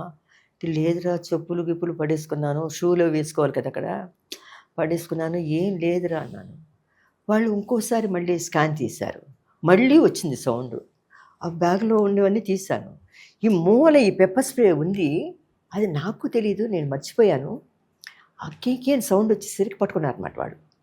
పట్టుకొని ఏమిటి అన్నారు. నేను పెప్పర్ స్ప్రే అన్నాను. నాకేం తెలుసు, ఏమిటి ఇదే అన్నారు. లిప్స్టిక్ కాదు కదా అది, పెప్పర్ స్ప్రే అన్నాను. ఇదెందుకు పట్టుకున్నారు అన్నారు. అంటే నా కొడుకు చెప్పాడనమాట, ఇలాగలాగా మా మదరు తెలీదు పట్టేసుకుంది, వెంటనే మా బాబు పాస్పోర్ట్ అంతా ఇమ్మని రిమార్క్ రాసేస్తారు కదా వీడు అన్నాడు. అమ్మ రిమార్క్ రాసేస్తారేమో నాకు, నేనించే అన్నాడు. నాకు తెలియదురా, పట్టుకున్నారా అన్నాను. తర్వాత వాళ్ళందరూ పోలీసు అంతా వచ్చారు. నాకు అదొక టెన్షను వచ్చి చేసుకొని ఏ రిమార్క్ ఏం రాయలేదు, అది తీసి పడేశారు. మా అమ్మకి తెలియలేదంటే వదిలిపెట్టా, అబాడే అనుకో. ఇలా అయిపోయింది. అలా 2 సార్లు. అంటే నేను ఏంటంటే వెళ్ళి వస్తూ ఉండేదాన్ని చెన్నై ఇండియాకి, ఎందుకంటే స్టేట్ మారాలి కదా. ఇంకోసారి కూడా ఇలా అనేది, ఒక పర్సులో వచ్చి వెనకాతల పిత్తలది ఏదో ఉంటుంది కదా, ఆ పర్సు చూసి అది కూడా కీకి అని వచ్చి, అది నేమో నా మొహం చూసాక ఆ లగేజ్ వేసేటప్పుడు కీకి అనే సౌండ్ వచ్చి వాళ్ళు నన్ను పట్టుకోవటం, ఇదే అయిపోతుంది నాకు ఆ హాంకాంగ్లో. అసలు అంటే అదే మీకు అన్ని ఎక్కడా మీకు బోర్ కొట్టకుండా జీవితం ఎక్కడికక్కడ ఏదో ఒక అడ్వెంచర్ ఏదో. ఇంట్లో కూర్చోబుద్ది కాదమ్మా, ఊర్లో తిరగటం భలే ఇష్టం నాకు. ఇష్టాలు అన్నారు కదా, నాకు ఒక చోట ఉండటం ఇష్టం ఉండదు. అలా ఊర్లు తిరగటం. కానీ చిన్నప్పటి నుంచి అవుట్డోర్లు అన్నీ తిరిగాను. నాకు మ్యారేజ్కి ముందు కూడా నేను 13 సెంటర్లు, న్యూయార్క్, వాషింగ్టన్, ఫిలడెల్ఫియా, ఇది నయాగరా ఫాల్స్, అన్ని 13 అంటే ప్రోగ్రామ్స్ ఇచ్చాం అనమాట మేము. అవును, అప్పుడు వెళ్ళాను. తర్వాత కూడా అంటే నాకు ఇండియాలో వచ్చి ఇప్పుడు కాశ్మీరు, అక్కడ ఊటీ, కొడైకెనాల్ పెడితే షూటింగ్ అవ్వటం, ప్యాకప్ అయిపోయి వచ్చేయటం. బాంబే కానీ గోవా కానీ ఎక్కడికి వెళ్ళినా కూడా ఇదే అయిపోయేది. కానీ మాకు తిరగటానికి టైం ఉండేది కాదు. ఇప్పుడు హాయిగా నా కొడుకు అన్నీ అదేంటి దీనికంతా తీసుకువెళ్ళాడు, లాస్ వేగస్కి అంతా తీసుకువెళ్ళాడు అనమాట. చాలా బాగుంటుంది గ్యామ్లింగ్ అంతా. మీరు చేస్తారా ఎప్పుడైనా? స్లాట్ మిషన్ చేస్తారా? నాకు అయ్యో ఒకదానికి ఒకటి అయిందంటే అసలే నాకు చేయి పెట్టి మళ్ళీ గొడవ అయిపోతుంది. మీకు అసలే కష్టం. నేను అలాంటి మా కోడలతో మాల్కి అంతా వెళ్ళేదాన్ని, షాపింగ్ అంతా పాపని తీసుకొని ఇలాగ రోజులు వచ్చేస్తూ తను పాపని చూసుకుంటూ తను షాపింగ్ చేసేది. బాగా ఎంజాయ్ లైఫ్, బాగా ఎంజాయ్. చాలా గొప్ప జీవితం మీకు. అసలు ఇంకా ఇన్ని జ్ఞాపకాలు ఇంకా మీరు తవ్వుతూ ఉంటే. లాస్ట్ టైం నేను ఆల్రెడీ ఒకసారి ఇంటర్వ్యూ చేశాను, మీ ఇంటర్వ్యూలు చాలా చూసాం. ఇవాళ చాలా కొత్త విషయాలు, కొత్త కోణాల నుంచి మీ అనుభవాలు తెలుసుకోవడం మాకు చాలా అదృష్టంగా భావిస్తున్నాం. మీ ఇష్టాలు తెలుసుకోవడం నాకు చాలా అదృష్టంగా భావిస్తాను రాజశ్రీ గారు. థ్యాంక్ యూ మా. సుమన్ టీవీ తరఫున మీకు ఎప్పుడు మీరు ఇలా కళకళలాడుతూ మంచి మంచి విషయాలు చెప్తూ అందరినీ తర్వాత తరం నటులందరినీ కూడా ఇన్స్పైర్ చేస్తూ ఉంటారని కోరుతున్నాం. చాలా సంతోషం అమ్మా, థ్యాంక్స్ అమ్మా. ఈరోజు సుమన్ టీవీ వాళ్ళకి నా కృతజ్ఞతలు చెప్పుకుంటూ, నా ఇష్టాల్ని అడిగి తెలుసుకున్న స్వప్న గారికి నా ధన్యవాదాలు చెప్పుకుంటున్నాను. చాలా సంతోషంగా ఉంది ఈరోజు మీతో కలిసి ఈ ట్రావెల్ చేయటం. ఒక 2 గంటలు మీ టెక్నీషియన్స్ అందరికీ కూడా నా కృతజ్ఞతలు చెప్పుకుంటున్నాను. Thank you.